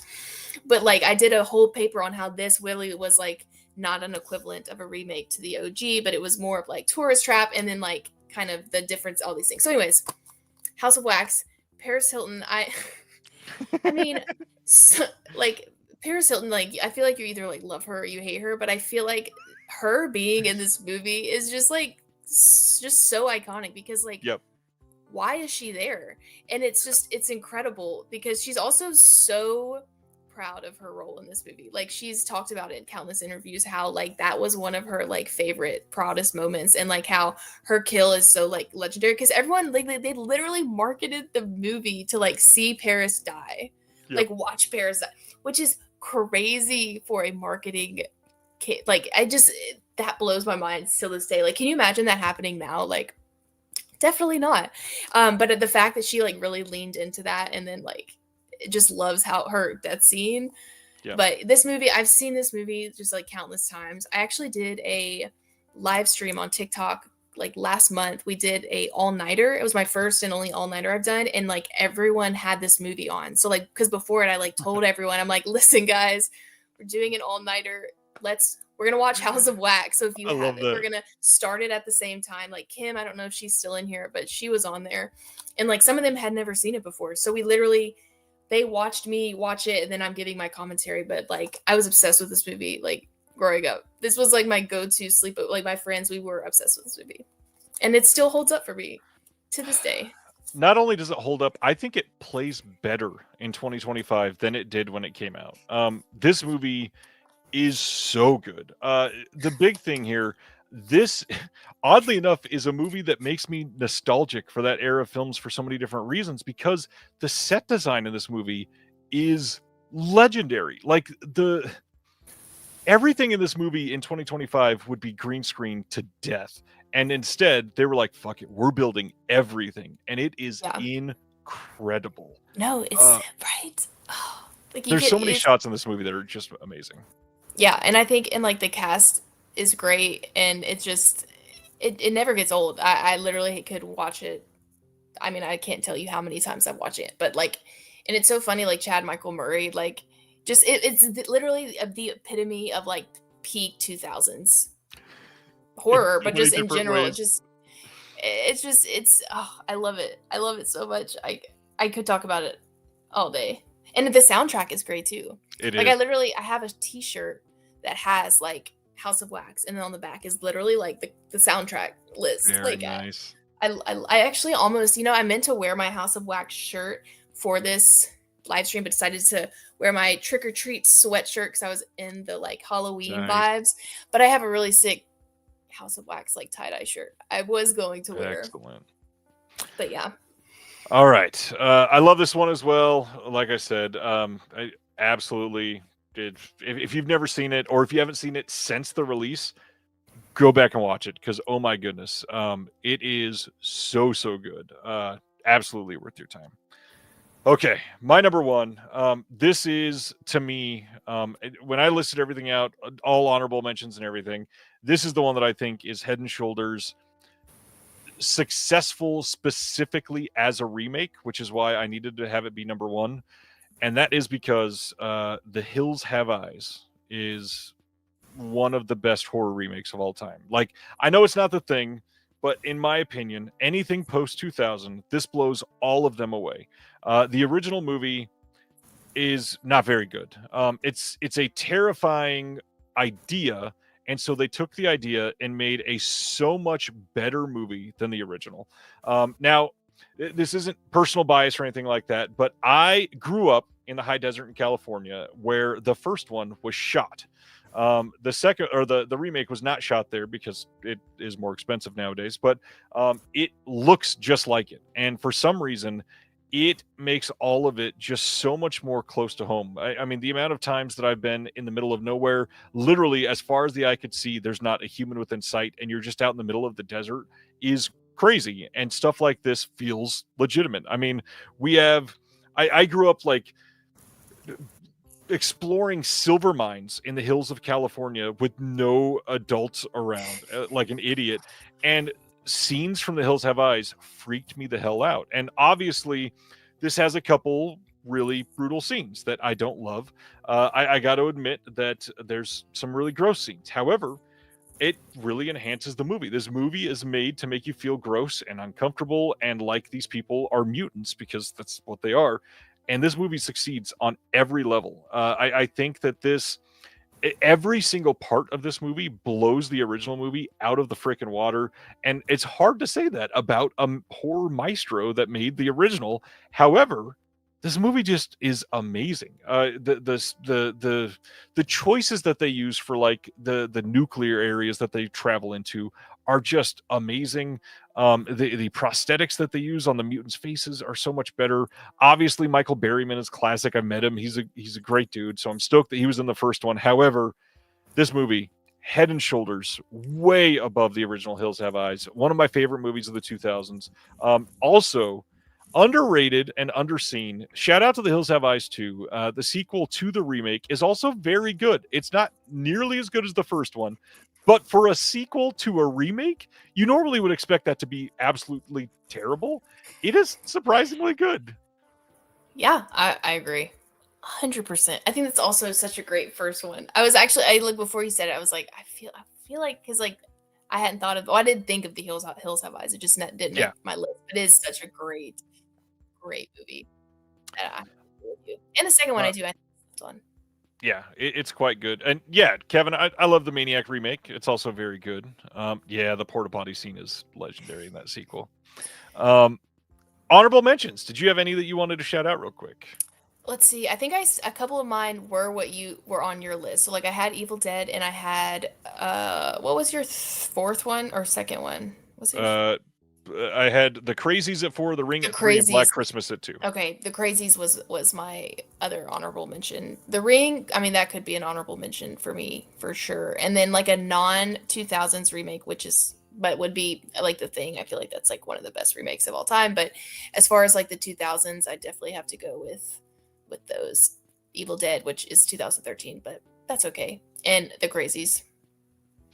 Other ones that we haven't mentioned tonight, I had literally 3 of yours on my list. So funny enough, the other ones, I still love 13 Ghosts. I think it's incredible. That's a great one. The set there is beautiful. It's after 2010, so you weren't going to bring this one up, but I think Let Me In is a genuinely incredible remake. It's not as good as Let the Right One In. Nothing ever will be. However, for an American remake of a very tough movie to try to emulate, they did quite good about it. I had It Chapter 1 on here because I think incredible. If this was, if I was including 2010s, like that would be probably second to House of Like I'm obsessed with that movie. I love it. It's very good. Ronnie wants to know, what about the Child's Play remake? Did you see the remake? I did not, so I cannot comment. I will leave it to Ryan. it's a weird one because I don't know, it doesn't feel like it's like a remake in name only. It's kind of a very different story. It's more like Megan, to be honest. It's like something with an AI in it come to life, and that's just Yeah. not quite the same. Right. And I don't know. It's a very, very different movie.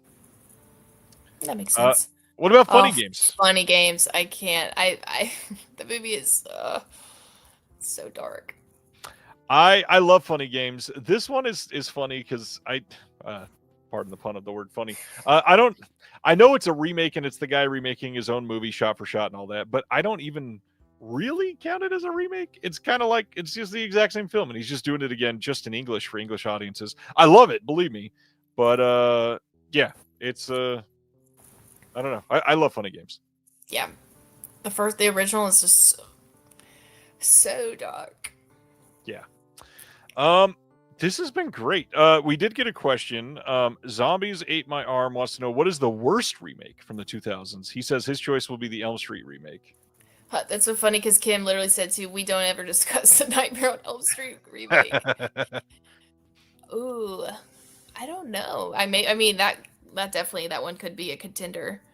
I'm trying to think because when I think of 2000s horror remakes, like I only think of the ones like I enjoy.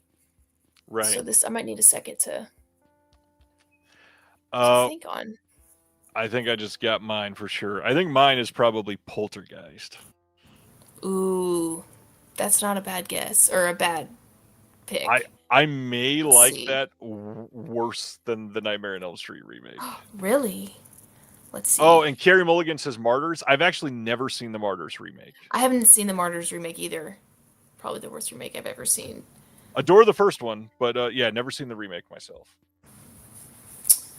Oh, The Fog. That's a good call too. The Fog remake is bad. Oh yeah. Oh, I'm finally forgetting of all these. Let's see. Oh, thank you, VT. His name is Vance.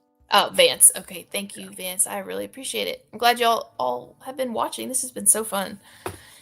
Yeah, I guess I'll go with what we've said for the bad ones. One I just remembered, The Wicker Man is probably up there as well. I never even saw the Wicker Man remake. I've only seen like the OG. I never even saw the remake.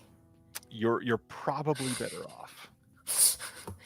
One that I actually really liked that I feel like got a lot of hate was Prom Night with Brittany Snow. I really liked that one a lot for some reason. I got a lot of hate, that's for sure. It did. It didn't make it in my list, but that was one I enjoyed like growing up. You know, a couple that have not got mentioned tonight. I'd love to hear what you think. Have you seen the remake of The Omen?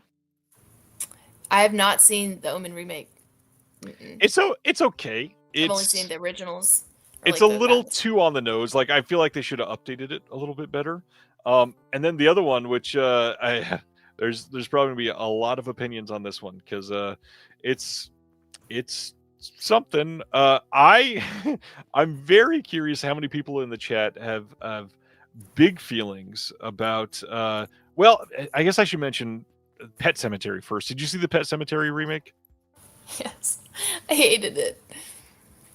The other one though that I mean it's not great, but I don't love the original that much either myself. That's true. I'm not like the biggest fan of the original either, but yeah, I did not like the remake.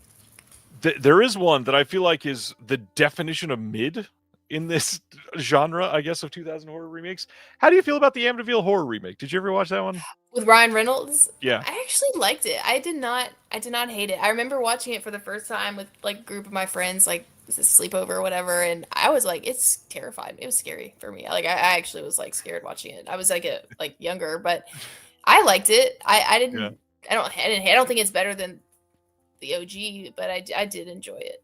Yeah. And it's just funny to think about Ryan Reynolds like in that role, like after Ryan everything he did. Beard. Yeah, it's funny because like it took me forever to realize like that was him. Like later on, like I would think back to that movie and I was like, wait, that's Ryan Reynolds, because it was just like that's not him. Like it was weird. Yeah. But I did enjoy that one. Yeah. The remake of Amityville was not great. But again, like it's entertaining for the most part. The like last act sucked, but again, kind of like the definition of just Yeah, it was just fun. Like I had fun with it. Like I'm like not super critical of movies either. Like that's why my bio on my TikTok is like movie lover, not a film critic. Right. I just really like to enjoy them, which I mean there are some though that are just objectively bad. Yeah. But I did find some stuff I liked in that one. I have never seen Dark Water, Simner, I the have not remake. either. I have not either. Doesn't seem like we're missing much though. No, I did love this comment. Eric says, "How about the remake of Battle Royale? I think it's called Hunger Games or something." Battle Royale is insane. Like I love that movie. It really is like it is like the Hunger Games, but like way worse. Oh, Robert, this is a good shout. He says, "The Sweet Blood of Jesus doesn't hold a candle to Ganja and Hess." While I agree, I didn't hate The Sweet Blood of Jesus. I think it's pretty damn good. I hadn't seen it yet. I've not seen Cloud, that one. Nightmare on Elm Street was the first one that we mentioned. That this brought up the conversation. So yes, it was mentioned. It's pretty bad. I liked Jackie Earl Haley. I just wish he had a better script for it, for sure. Sometimes it is the script that just dooms the remake. Yeah. So before they even start filming, it's already kind of Well, it's and on a its bunch of these because they were just kind of like shitting them out of a terrible factory. Yes. Yes, The they script many times was being written while they were filming the first act, and it's like, yeah. this is not going to be good. The writers' room is next door, and they're scrambling. What are Yeah. we doing? I feel like I read something or heard something about like one of the Saw movies. Like they didn't really know what was going to be. They just started filming, Yep. which I mean makes sense. But I thought they still made some good movies with that. Yeah. All right. I think that's it. Courtney, you've been incredible. Thanks everybody for hanging out tonight. As usual, if you're on TikTok, go look at the link below. Follow Courtney there. Is there anywhere else that you put anything else? Not Anywhere really. people can I'm follow on you? Instagram, but I usually just TikTok is where I put all my movie stuff. So yeah, that's my main bread and butter right there. But yeah, this is going by so fast. It's been so fun though. I love it. Well, we'll have you back, of course, eventually, because this has been a lot of fun and everybody seems to love you. Next Thursday, we got another fun guest. Can't wait for you to come check it out.